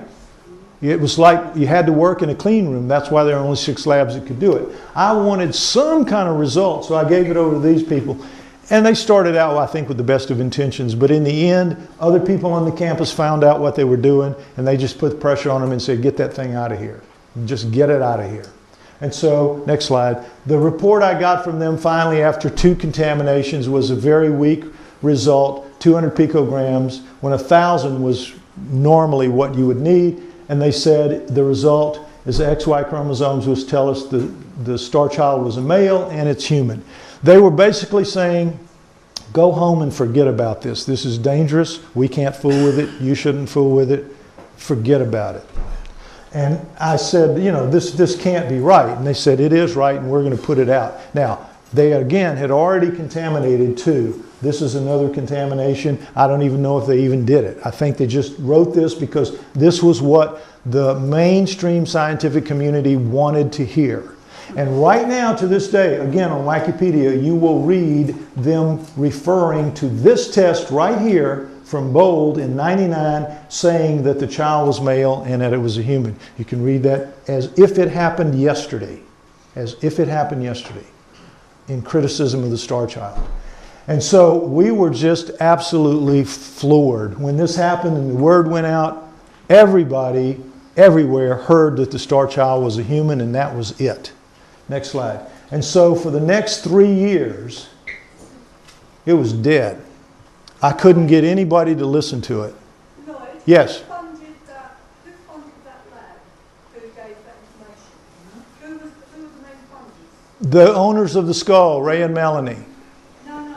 The first lab was funded by Ray and Melanie. Yes. I'm getting to what you're referring to, I think. Okay, so the star child skull, 3 years dead time. I couldn't get anybody to listen to me at all. The mainstream overwhelmed me with the lies from that lab. That lab, I know, gave us a wrong result deliberately to get the mainstream off their necks. All right, so at the end of 2002, I had lived out of my pocket for this whole time. I couldn't make any money really. I had gone about $50,000 in debt, and I had to go bankrupt. And my girlfriend of the time said, you are crazy. Go back to who you were, go back to the hominoids, go back to the human origins. You can't keep doing this, you're killing yourself. And I would say, but I know what it is, I know what's right. And she would say, it doesn't matter, you can't beat them, they're too big, there are too many of them, you can't beat them. So I sent finally a letter out in November 2002 to the 1,500 or so people that were following me at that time, and I said, I've got to give it up, I can't do it. Ray and Melanie understood, everybody understood, I'd put my heart and soul into it, and I just couldn't do any more. And so then, next slide, the lady that I'm staying with right now in Highgate, London, Belinda McKenzie, raised the dead. She read that letter and she said, my dad recently died and I've come into some money and I'd like to help you do what you need to do. What would it cost? And I said, I don't even know. I gave up looking. I don't even know. She said, well, find out. Get me a number and let's see what we can do for you. And so what used to be 6 labs in the world that could do ancient DNA was now 24 labs. 24. And one of them was a new lab by 2 young men, next slide, called Rip and Molly and Jason Eshelman. And they formed Trace Genetics, and they said, if you're serious about this, we can get you an answer. Now, they look young, they're in their early 30s there, but they already had about 10 years of ancient DNA analysis under their belt. They had worked on the Kennewick man. These guys knew their stuff, and they had a lab that could do it. And they said, we will get you an answer if an answer is gettable out of your samples. And I said, great, let's do it. So they told me a price. I told it to Belinda, and we came to an agreement. And in July of 2003, they got the result. Now here's how it worked. Cut the bone. The cutting of the bone was amazing. They were just blown out at how hard it was. And so when they put it in the standard thing you do with a piece of bone, of human bone, is you put it in a test tube and you put a sample of a liquid called EDTA on top of it. You put that test tube in a machine, it's called a rocker arm. It just holds it and it just rocks it back and forth like that. You've maybe seen them in labs, films of them, rocker arms. And you let it go for 1 week straight, and that will slowly, gradually dissolve the bone and leave the DNA intact as a little spidery bit. It looks like spider webs in there, little white spider webs. That's the DNA, that's what you're looking for. And then they go to work with that. They did that with the human bone found with the star child. In 1 week, there it was, DNA just perfect. With the star child, they put it in the same thing, rocker arm, 1 week, no change. A month, no change. 3 months, no change. I don't know when they turned it off finally, but they just wanted to see how far it would go. EDTA had no effect on it whatsoever. So what they did was they took another piece of the star child bone, they put it in a sample, and they have a very powerful detergent known as Tween 20. It'll dissolve cement, and it did dissolve the star child bone and got to its DNA. So when they were able to test it, they did. The human very quickly came up, first attempt, no problem. Star child 2, first attempt, for mitochondrial DNA. Let's test mitochondrial first, it's easy. Next slide, human came up first. Very simple, right here, haplogroup A. These 4 right here mean haplogroup A. These 4 here in this array means haplogroup C. Well, what does that tell you? Star child and the human found with it were not mother and child. And we had believed for a long time that it was a mother and child. And 203 proved, according to this, that they were not mother and child.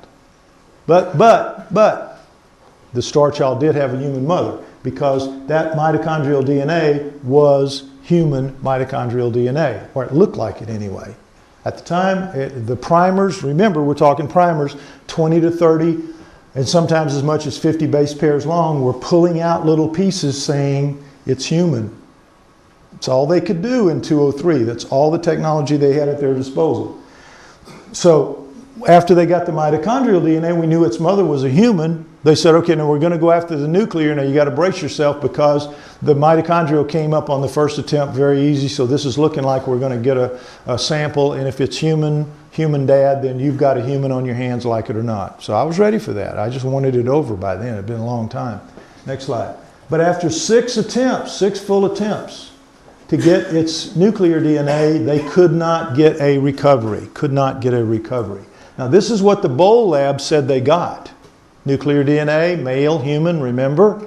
But here, these guys absolutely did. This is a forensic dental lab in Canada, used to dealing with just teeth and not dealing with ancient DNA. These guys are used to dealing with it, and they can't find it. So what that means is that absolutely, without a shadow of a doubt, in 203, they proved that the 1999 test was just, as we say down home, flat-ass wrong. Just flat-ass wrong. Wrong as wrong gets. Wrong.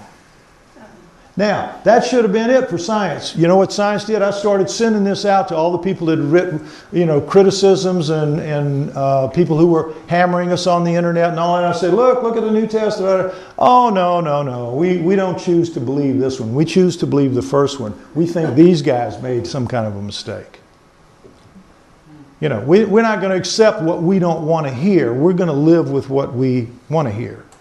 And that happened. So what it meant was, basically, if you can't get the dad, this should be a female hand and a male hand, but nonetheless, close as you can get, you got a human mother and a non-human father. That's what it looked like in 203 according to that test.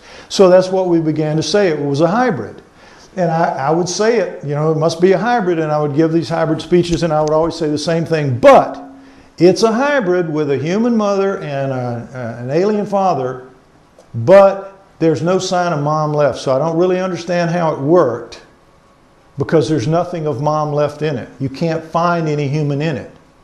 So I don't know how it's a human. I don't know how it's a hybrid with a human mother, but the DNA says so, the DNA wins. And that's what we were stuck with. But it was hard to explain. Then I said to them, well, what are we going to do now? What can we do? To Jason and Ripon. And they said, well, if you can wait 3 to 5 years, there's new technology coming online that's going to take the genome apart base pair by base pair, recover it base pair by base pair. And when it does that, it will get your missing nuclear DNA, because the primers we have are just for humans. And so they're not going to recover alien. They don't know what alien looks like. But when you can recover base pair by base pair, you will be able to tell exactly what it is.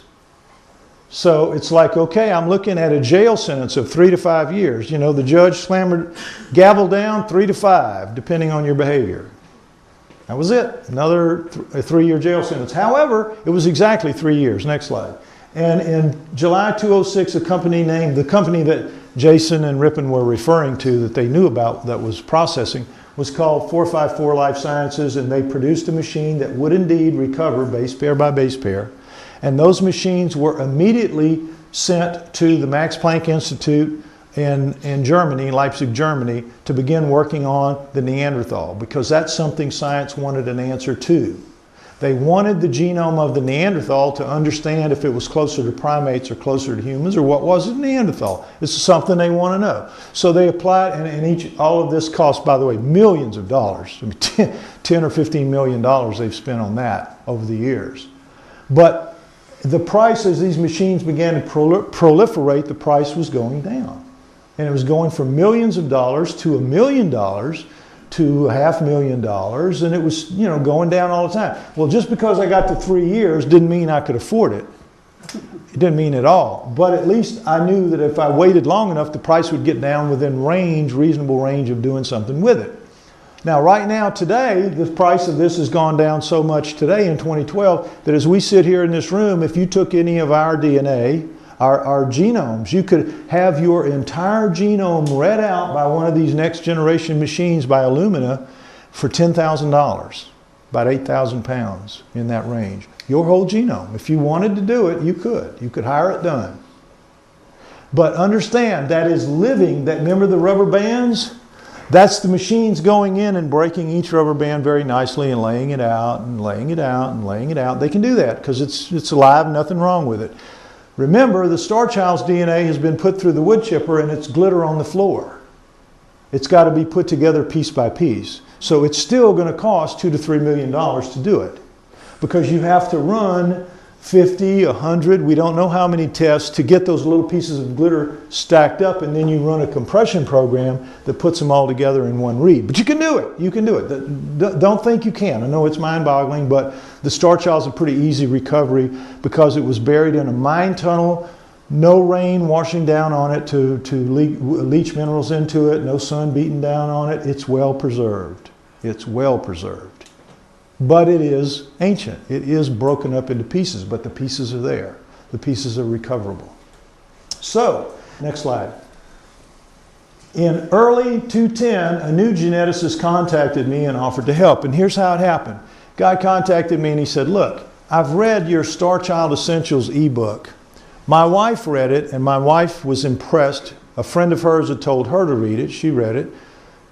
I thought when I first heard the story of the ancient skull, of the alien skull and all that, it was ridiculous. But he says, I've read your book, and he says, I have to say, you at least sound serious. And if you are serious, I have the capacity, because I'm the head of a major lab, of a major DNA lab here in the country, I have the capacity to tell you at least what you have. I don't have the facilities or the money to recover your whole genome for you, but I can shotgun it for some samples, and I can tell you at least if you're in the ballpark here. And I said, again, shove those chips right out to the middle of the table. Let's get this over with. Let it roll.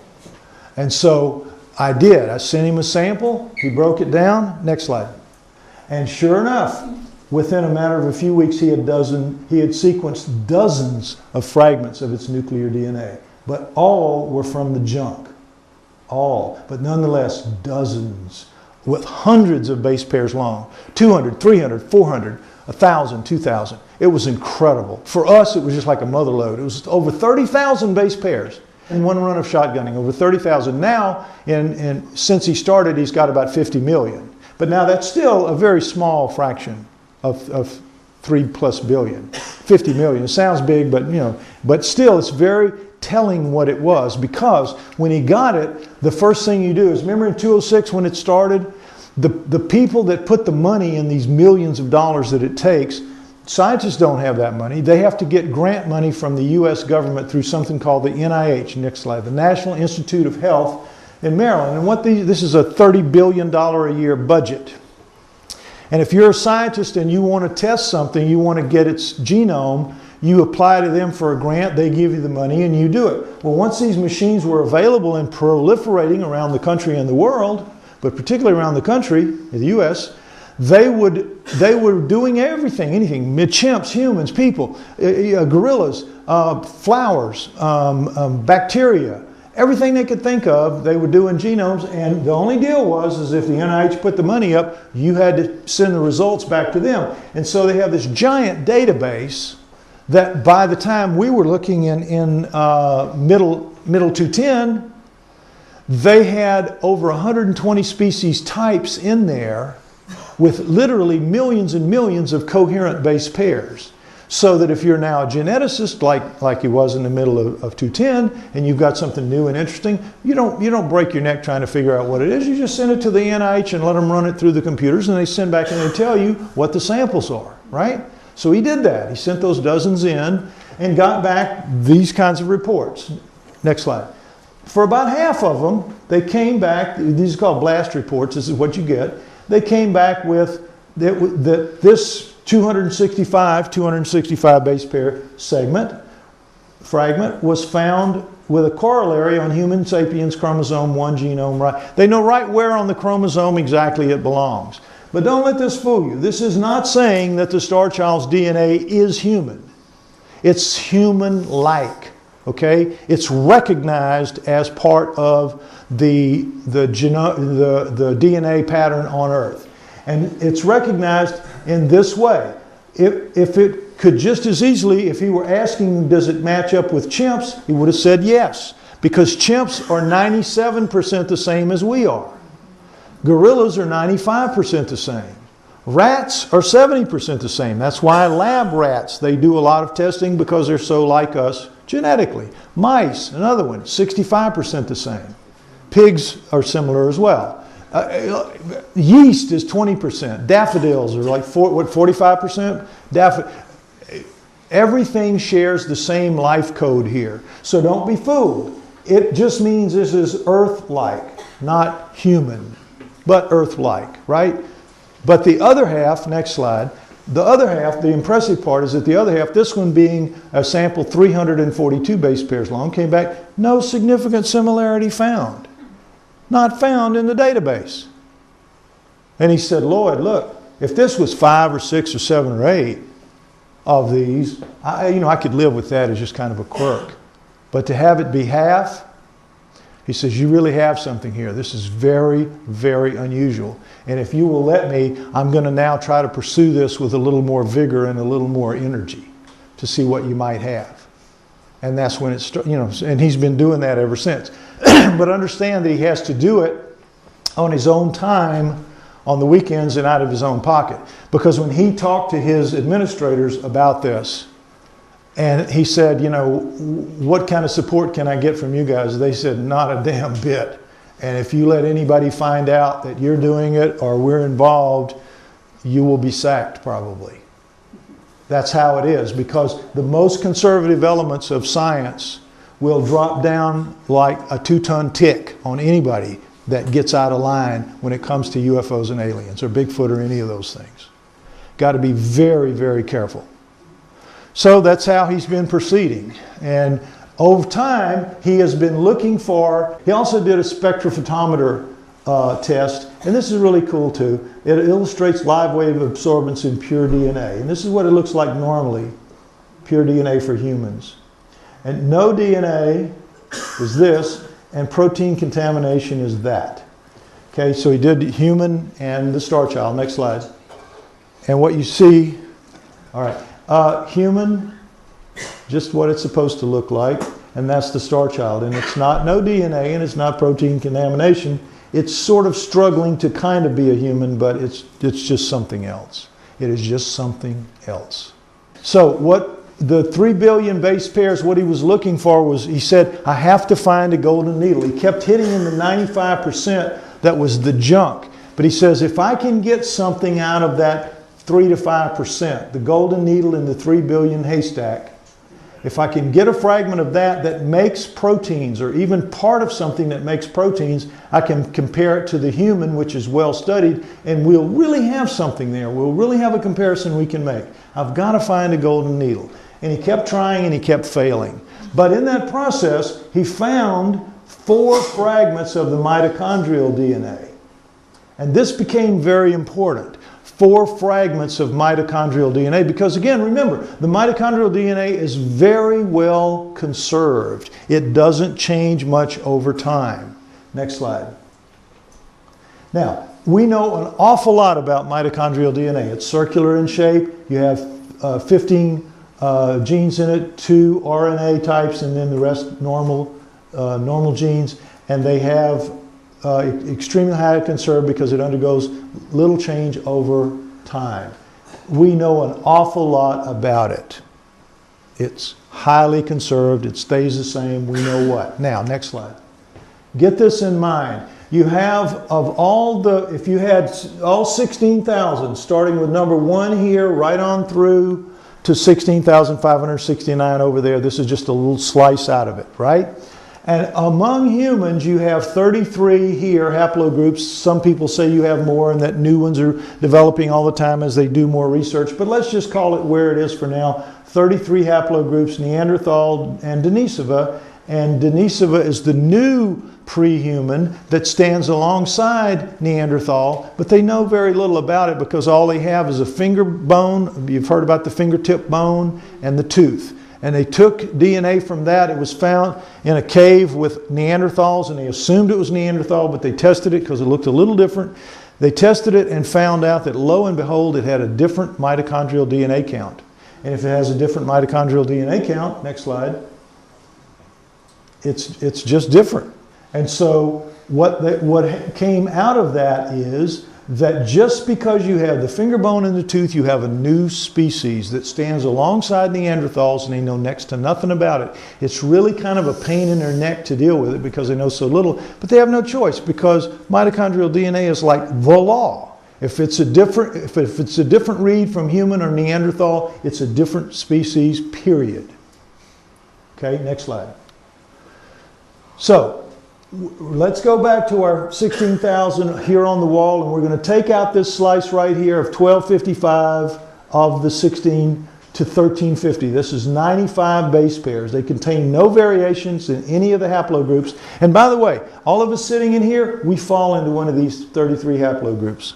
We have the number of differences that make up the haplogroup. There could be 5 or 6 of us that share the same haplogroup and we have absolutely no relation to each other at all. But we fit in the haplogroups because the changes in our mitochondrial DNA are clocked and understood as such. And they're only a maximum of 120 allowed. 120 allowed. And those 120 come from black Africans in South Africa. They were the first humans. And you, as just a sidelight, I always mention that Zecharia Sitchin wrote in The 12th Planet in 1976. 1976, he wrote that the first humans were genetically engineered in South Africa to be slaves and servants as the Adamu, the black-headed ones, the black people, whatever you want to call it. He wrote this in 1976, and in 1986, the mitochondrial Eve program showed that indeed humans were about 200,000 years old, and the first of us did indeed come from South Africa. What Sitchin wrote in 76 to just tremendous ridicule and disparagement by everybody in the mainstream, 10 years later, they prove he's absolutely right.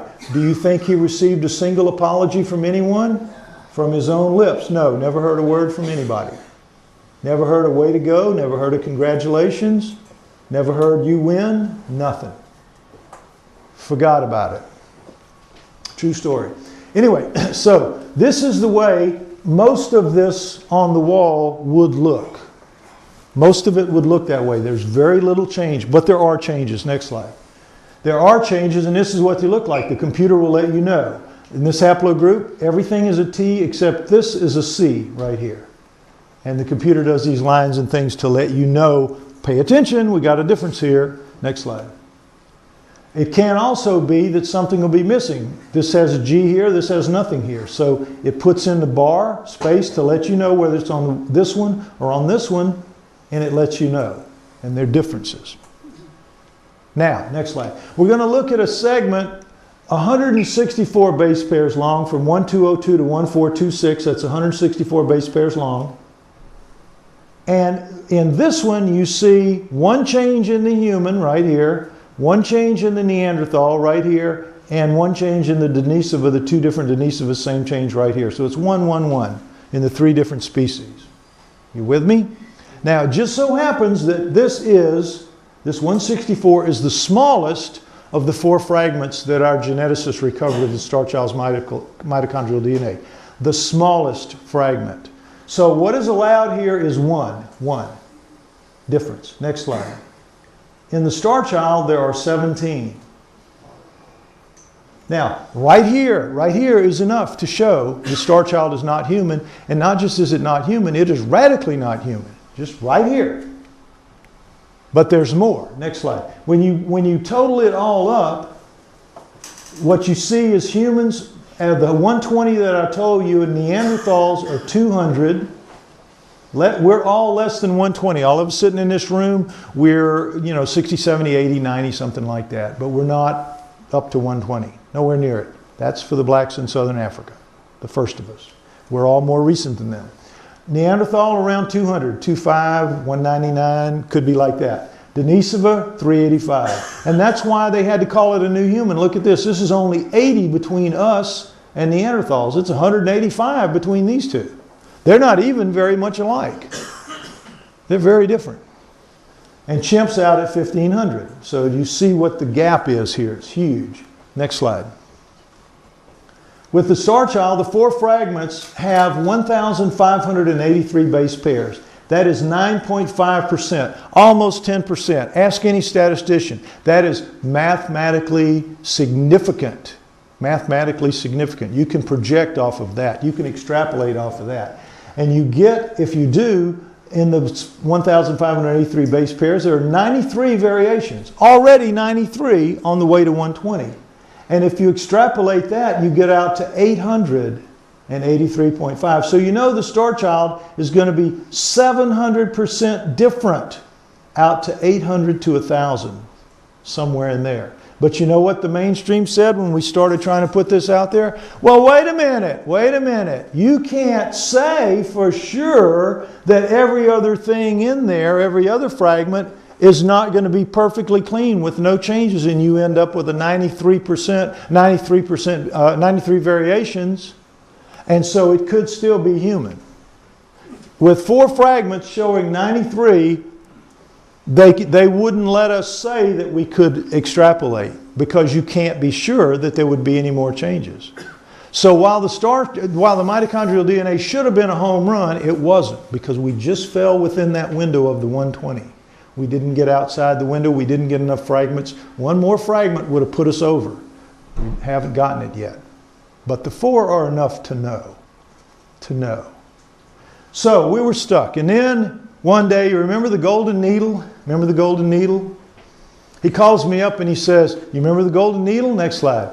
And I said, oh yeah. He says, guess what? And I said, you got a golden needle? He says, no, man, no. I have a diamond needle. I got much better than a golden needle. I got a diamond needle. I said, well, what's that?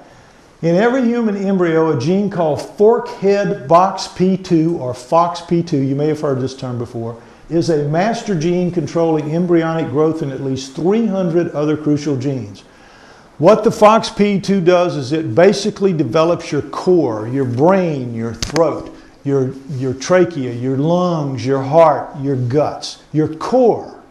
Now, FOXP2 is what this master gene means is it controls at least the downward flow activity of 300 other genes. At least 300. Some people think it's as much as 1,000.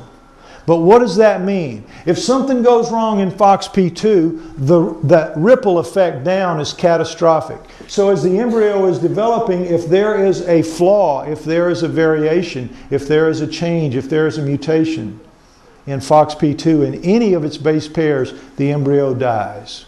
The embryo dies. And a lot of embryos die. I don't know if you know the statistics, but it's staggering how many don't make it because of things like this. She's shaking her head, so she must know. All right, anyway, next slide. The FOXP2 is 2,594 base pairs long. 2,594. It is one of the most highly conserved genes in our bodies, way more than mitochondrial DNA, where you can get up to 120 changes there. In FOXP2, every normal human has exactly the same. Every one of us in this room has the same string of base pairs, all 2,594.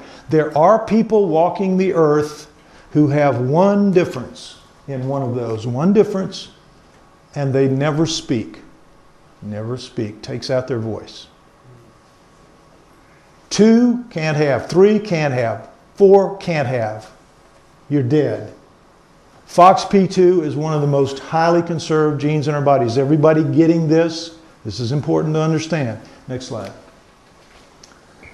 A 211 base pair fragment of star child FOXP2 is compared to the exact same 211 base pairs in humans and in several other species. Rhesus monkey, mouse, dog, elephant, possum, chicken, a type of frog, and zebrafish. And you see the similarities because everything has a FOXP2.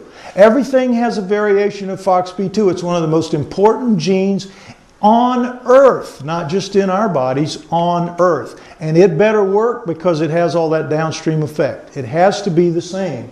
And if you look at the human, sure enough, every one of us in this room would have exactly this 211 base pair fragment. If you pulled it out of us, it would line up exactly, letter for letter, with that piece right there. Now look at the star child. How many red differences do you see, do you think? Next slide. 56. 56. Nothing allowed for humans, Neanderthal, Denisova. You get to a rhesus monkey, you have 2, a mouse 20, dog 27, 21 for elephant, possum 21, frog 26, star child 56. 56. Its base pair fragment says 56, that's 8% of the total. Again, mathematically significant, 8%. Extrapolate that out and you get 700 total. This is a fragment and they have 56, none allowed, and 700 in the range is what's going to be in the star child's total. Now, the best way to analogize it is this. If you're human, FOXP2, your area code is here in England. You're a human. You're a Neanderthal, you're over to France. 200. Remember, you're over to France. If you're a Denisova, you're over to Japan. 385, pretty far away, you're over to Japan. What's the area code of the star child? The moon. Right, exactly, the moon. That's it, the moon. He got it. It's absolutely that staggeringly different.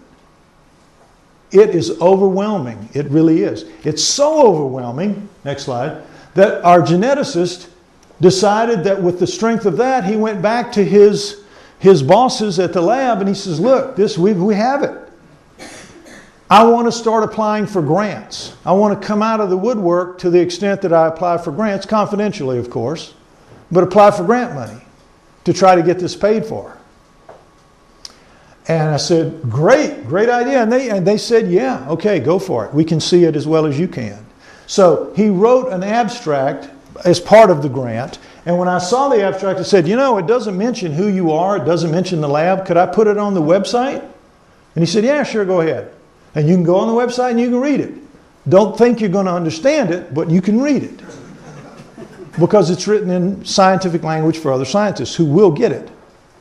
And so, put it up there, and just before I came on this trip, I got an email from one of the top geneticists in America working in California. And he said, I'm going to be speaking at Oxford and Cambridge and all these places in England while you're there. I'd like to meet with you because someone sent me that abstract. And he says, if that's true, and I said, it's true. He said, if that's true, you guys have this in the bag. You're going to win this. You know that, don't you? And I said, absolutely, we know it. And he said, I want to talk to you about it. So on September 7th, which just happened to be my birthday in Manchester, we had a 3-hour dinner meeting at Michael Caine's restaurant, of all things. Not the Michael Caine, the famous chef Michael Caine. But anyway, it was cool. On his nickel, of course. I couldn't even, couldn't get a burger there. But anyway, the point is, we had a great meeting. I explained to him the background and the story and how it had all evolved and all this. And he says, I'm going to need to stay in the background initially here, but I'm going to work for you guys and I'm going to see what I can do for you. I want to get together with your geneticist. I'm going to try to bring some of my friends on it. And look, they've been working hammer and tong to try to get it done. He had to take time in the last week or so for another lecture tour, but these guys are working on it. And he's brought in a third one that's going to meet next week when I'm back there. I'm leaving on Wednesday to go back, and we're going to have a meeting as soon as possible with the third one. It's starting to snowball. It's going to happen because it is real, it is legitimate, and the Fox P2 is enough to show anybody that knows that this is the real deal. Because it's like a piece of a puzzle, but it's there. It's a real piece. It isn't a mistake piece. It's there. You don't pull them out unless they're there. The machine doesn't screw around with them like people can do. It doesn't put a flake of skin in the solution or a drop of breath in the solution. The machine just doesn't care. It just reads what's there again and again. It's the math of biology, 2 + 2 = 4. We win. It's just now not a question of if, it's now just a question of when. When they can get it lifted, its profile high enough to attract investment to it, we're going to make history at a staggering level. Next slide. At the same level of these guys. In the 1500s, these guys moved the earth from the center of everything out into the position that it really belonged in. The conceit of the 1500s was that the earth was the physical center of the universe, the physical center of everything. And they had to give that up. And that was a hard thing to give up. And now, with the Star Child, what you're going to do is have to give up our conceit that we are the biological center of the universe. It's going to be as big as this over time. Next slide. It's going to be equivalent to the Wright brothers. In 1900, at the turn of the century, a poll was sent out to everyone, over 200 of the main wizard scientists of the world at that time, asking them a series of questions about the future. One of which was, do you think that humans will ever be able to fly in heavier than air machines? And 95% of them wrote back, no, that's impossible. The physics are all wrong, and here's why. And you gave all this scientific gobbledygook. While two brothers are in Dayton, Ohio, working in a bicycle shop, and in 3 years they're going to fly. And they do. Because they weren't invited into the poll. They didn't even know the poll was happening. They were just doing it. Doing it. They weren't paying attention to the scientists who said it couldn't be done. They were doing it. Next slide. And this put us all, rest in peace, put us all on our first step toward our inevitable future in space. And what the Star Child's going to do, next slide, is move us into our membership in a galactic community. It's going to make us become part of a larger community out there. It's going to make us see ourselves for what we really are in the same way the people in the 1500s had to do it. Is it going to be easy? No, it's not. Because there are a lot of people out there that are very conservative in their viewpoints and want everybody to live the way they did when they were children. Can't be that way. We have to move forward all the time into the future, and the Star Child's going to take us there. Next slide.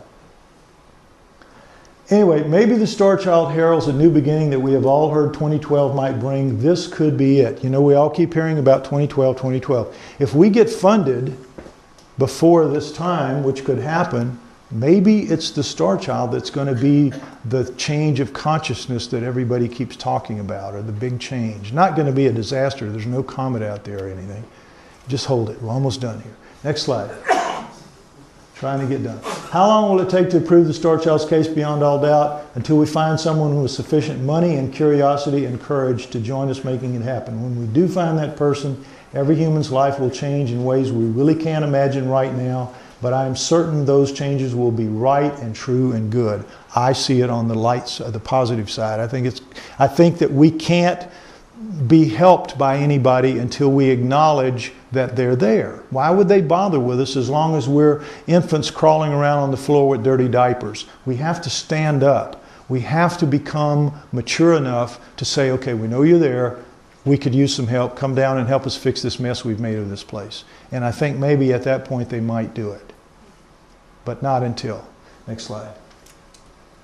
So those of you who are interested in learning more about this and the details that I can give you in this lecture, there is an ebook, and I keep the price low so it's easy to get. If you want to know more about my human origins and hominoids, there's this one, which is a much bigger book, but they're all ebooks. They're designed as ebooks, heavily illustrated, and the reason I prefer this form is that I can make changes to it so easily, and I can keep it fully updated all the time. You can't do that with a print book.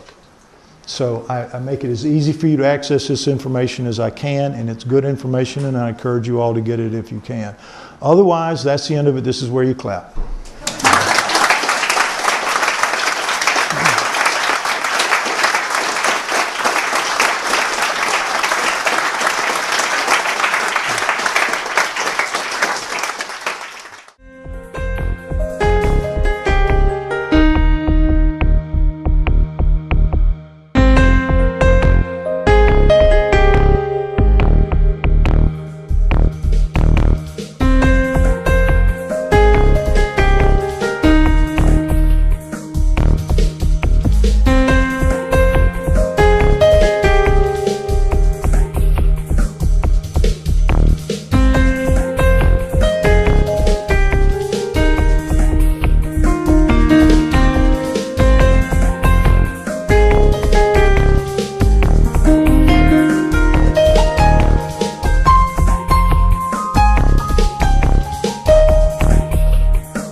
Malady, and she says, well, it's nothing I've ever heard of, and I've been researching now for a couple of months and I can't find anything. And I said, well, you know, give me a chance to find out, but I will take it around. I think there's a possibility that it could be what you think. It certainly is unique, and let's find out.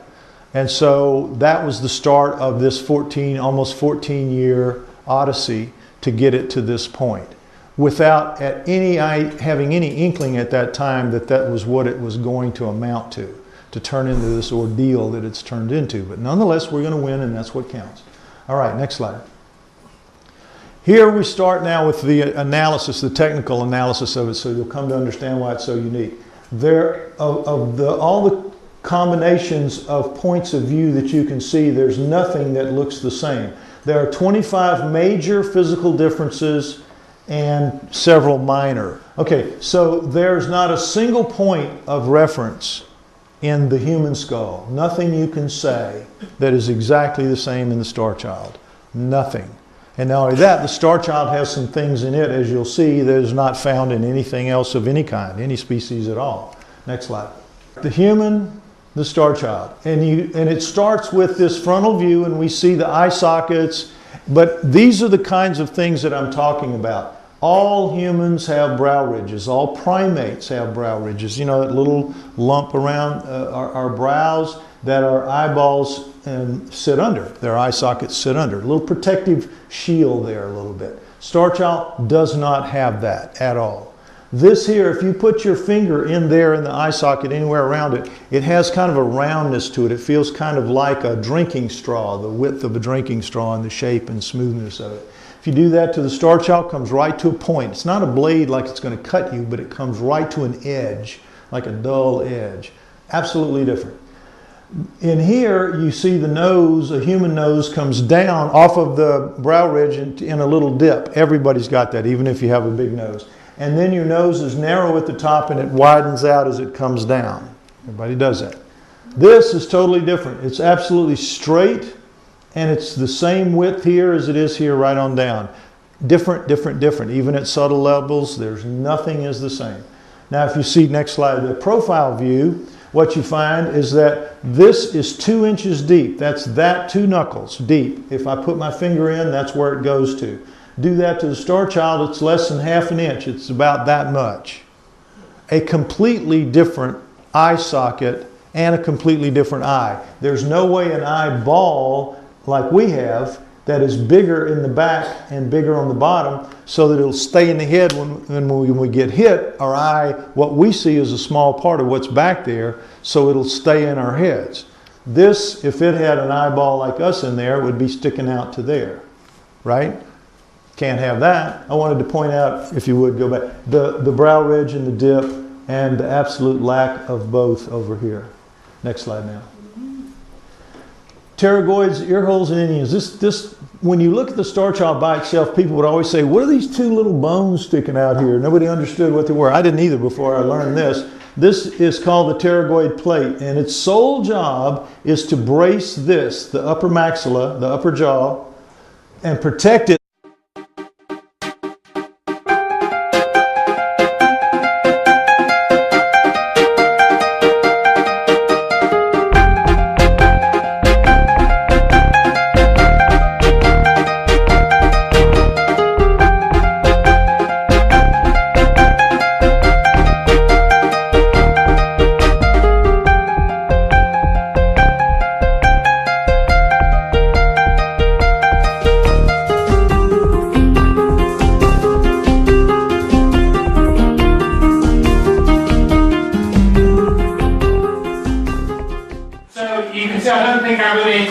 Much of an introduction. Very, very quickly, I'll tell you the whole story itself. He's been working at this since 1999, and you know, it's an incredible story. And I think, you know, we're getting to the point now where we're going to get some real concrete results. And it's like a lot of the stuff we've shown today, it is going to change the world. And I think that hopefully there's a few people in the room who are going to go away from today thinking, oh no, you know, I'm really going to have to change the way I think about the world. And I hope it's not causing too many people too many problems. But without any more ado, I'll go to Louis.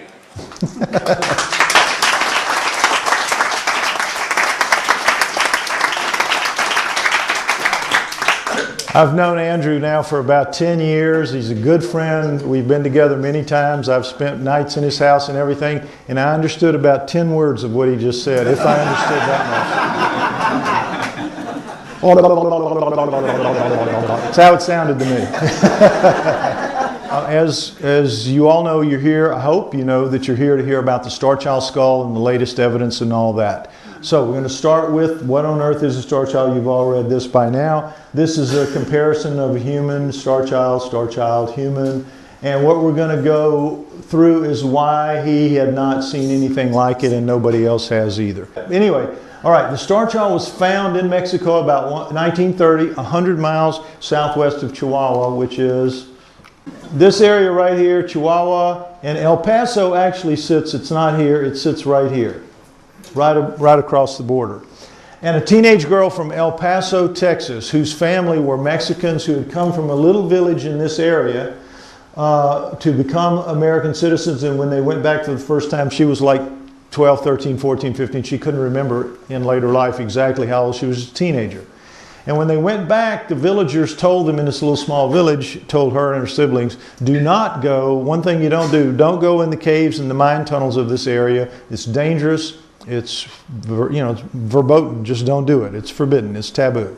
Well, you know, teenager, what are you going to do? Snuck away as soon as she could, figure a way to do that, with a basket, pretending to go out to pick berries and things. And in fact, she was going to look to see if she could find herself a cave or a mine tunnel. And way away, she scooted way, way away from the village to be safe, and she found a mine tunnel. And it looked something like, it's a high desert area like you all know from the Grand Canyon, pictures from the Grand Canyon in Arizona and all that. Same thing, high desert, and a mine tunnel like this where people are living in it now, you know, very poor people of course, but that something that would look like that, just imagine it. And as she went into the mine, so that if you get hit here in the face by anything, a punch or a fall or whatever, this will not just break off and go right in here and kill you. That's what the pterygoid plates do. They're actually very important parts of the skull. Ear holes right here, you see that the star childs are shifted forward quite a bit, and we'll talk about that more. But the point here, the real point is the inions. If you are a creature with a head on a neck, you have a knot of some point in the back of your head where your neck connects to. With humans, it's this thing right here. Feel your own. Everybody's got one. It's called the inion, or external occipital protuberance. They call it inion for short. Various sizes. Everybody's got one. Various positions. If you got a head on a neck, you can have it up here. You can have it down here, but you've got one. Star child does not have one where it's supposed to. If it's a human, it's got, in fact, an indentation. Its actual one is down about right here because it has a very tiny neck, a small neck, less than half of the volume of our neck, as we'll see in another slide. Next slide. Top view, standard curve of a human head. Everybody knows how that works. And then you have this crease here that makes the crease in the heart-shaped face. Now, also too, you need to understand about sutures. These are sutures. These are parietal bone, frontal bone. And sutures are in all skulls. When you're born, you have this area of bone and this area of bone and this area of bone, but all this in between is very stout ligament, which allows a baby, an infant's head, to reshape, to pass out the birth canal, and then it'll come out and it'll pull itself very shortly back into the size that it's going to take. And then what happens over the next 2 years is these sutures close all around, and the last place to close is this one here, which is called the fontanelle, which is the soft spot, at about age 2. And then the suturing is finished. So the star child is clearly, you know, sutured up pretty good, as is this. Next slide. Now, here's the back view. Now, this is what we all look like. This is the occipital bone here. Again, the parietals, and this is the suture line for it and where it connects. This is the inion, the knot that I was just talking to. And these are the fossa where the two big neck muscles come up and attach here. To the two big muscles that attach, but also the neck goes around like this. With the star child, as you see, it's like somebody took this and just pulled it up and straightened it out a bit, and a completely different, just redesign back here. And this is where the inion should be, and it's just this dent kind of compression. And this is its real inion, this little bitty nub of a thing right here, and that's its fossa compared to that. You can see how much dramatically reduced it is. Next slide. Balance points of craniums is kind of pretty interesting. In a human, this would be more out here because this is cradle boarded, and we'll talk about that in a minute. The female found with the human was cradle boarded. It's an important point, and we'll talk about it later. But for right now, understand that the balance point in a human neck is at about the 2/3 from the front, because all this is solid bone and brain, and a lot of this is hollow. You have big frontal sinuses that take up a lot of room here. You have the deep eye sockets, you have the nasal passage, and you have the mouth. So basically the front of our face is hollow, basically. So you've got a fat sheet. When they asked, would you take this one skull that's normal and the other one is deformed, would you be okay with that? And she said, yeah, sure. Keeping in mind that up until then, anybody that knew anything about these skulls assumed that the strange looking one was just a human deformity. That's what everybody said, and so that's what everybody assumed. But Melanie had the schooling and the experience to know immediately, no, that's not a human deformity. It's too light, it's too symmetrical, all the parts are different. This just isn't what human deformity looks like. She knew immediately. Not only that, her and Ray were just coincidentally members of El Paso MUFON, Mutual UFO Network. They were fans, like you, of UFO, alien sorts of things. And so they went to the meetings regularly and they kept up with it. And so Melanie said, not only is this skull not a human deformity, I'm sure, it looks to me like it's got all of the physical traits and hallmarks of a standard gray alien. Now, for those of you who don't know what a gray alien is, I bet you know when I describe it. It's that alien that you see with the kind of little mounds up here in the top of the head with the crease down the middle and the very narrow lower face. That's called a heart-shaped face. People that see them say they have like a heart-shaped face and they got these weird black eyes, you know. That's your standard gray alien. So she looked at it and she says to Ray, I think this is the skull of a gray alien. They they decided to find out there in El Paso from experts there. And they took it to a few experts, and each of those experts told them the same thing. Well, it's flat in back, so that means it was cradle boarded, and it's got this swelling in the parietals, and that means it had water on the brain. So it's just a hydrocephalic, it's cradle boarded hydrocephalic. Take it home, forget about it. You know, put it in the blender and forget about it, or throw it, you know, just forget about it. Nothing important, nothing unusual, nothing unique. Well, Melanie knew better, but she couldn't get past the initial wall that was thrown up and that I have dealt with for years and am still dealing with. That was the first foray, the first shots fired against that wall were fired in El Paso. So they went to the next MUFON meeting and they said, look, we're getting nowhere with this. Who in the field of alternative knowledge talks about skulls, knows anything about skulls? And somebody said, well, there's this guy in New Orleans named Lloyd Pye, and I've seen him do a lecture and he talks a lot about skulls because I was dealing with, at that point, hominoids and human origins. That was my field. And so I was indeed talking a lot about skulls. And so they said, okay, so they contacted me and they said, the next time you're in the El Paso area, would you come by? And we have something we think you'd really want to see. And so I said, sure. People would, you know, show me interesting things all the time. I never said no if it wasn't out of my way. Why not, you know? So I went by El Paso February 18th, 1999. And that's when I saw them for the first time. They pulled those skulls out of the box. And I have to tell you, it really amazed me just like it did Melanie, because I knew enough to know I was looking at something very unusual. I did not, however, believe that it was an alien. I didn't agree with her because I just couldn't believe it. I couldn't wrap my head around it right away that this was possible, although I said it's probably some kind of deformity or combination of deformities that we just don't know anything about, some really rare exotic tunnel. She saw a body laying on the ground, a human body like that. It turned out to be a human female skeleton, full skeleton, about 5 feet tall, lying on the dirt. Got a little closer and she noticed there was kind of a mound beside it that struck her as a grave. And so she got a little closer and she saw that what she called a misshapen hand, and that's the only word we have, a misshapen hand, was emerged from the dirt and was entangled, wrapped around the arm of the one laying on the dirt. Now, she didn't know the things that are obvious about that scene, which is that the one in the dirt had died, and she, for whatever reason, had lugged this body, which the girl said was significantly smaller than she was. She, according to the size of the skull, of her skull, is about 5 feet tall, which is very standard for Mexicans to this day. To this day. But what we found with carbon-14 testing is that they had died 900 years ago. 900 years ago. Carbon-14 dated, showed that individually they had died at the same time, basically in the same place. So little doubt that what the girl was saying was probably true based on that. So if it was significantly smaller, we have assumed it was about 4 feet tall, whatever it was, even though its skull is the same size in physical dimensions as her skull. So back to the story. 900 years ago, they died. But of course she didn't know that, or that the woman had died, laid down with it. She had buried it, laid down beside it, wrapped the hand around her arm, and committed suicide. For whatever reason, whatever way.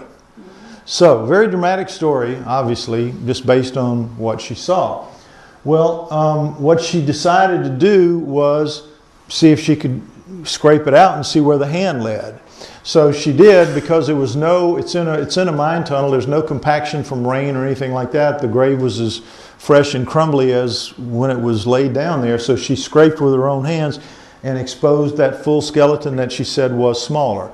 She ended up, it's a long story about how she ended up with the skull. She tried to recover both skeletons, lost most of the parts in a flood, in a rainstorm, but ended up with the two skulls slightly damaged, minus their jaws, because a skull is not attached to its jaw.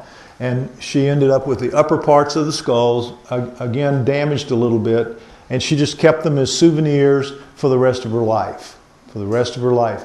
As she was dying in the early 90s and knew she was, her husband, who was a Border Patrol agent, was not comfortable with having a couple of skulls in a cardboard box in the garage, and she knew that. So she passed them on to some friends.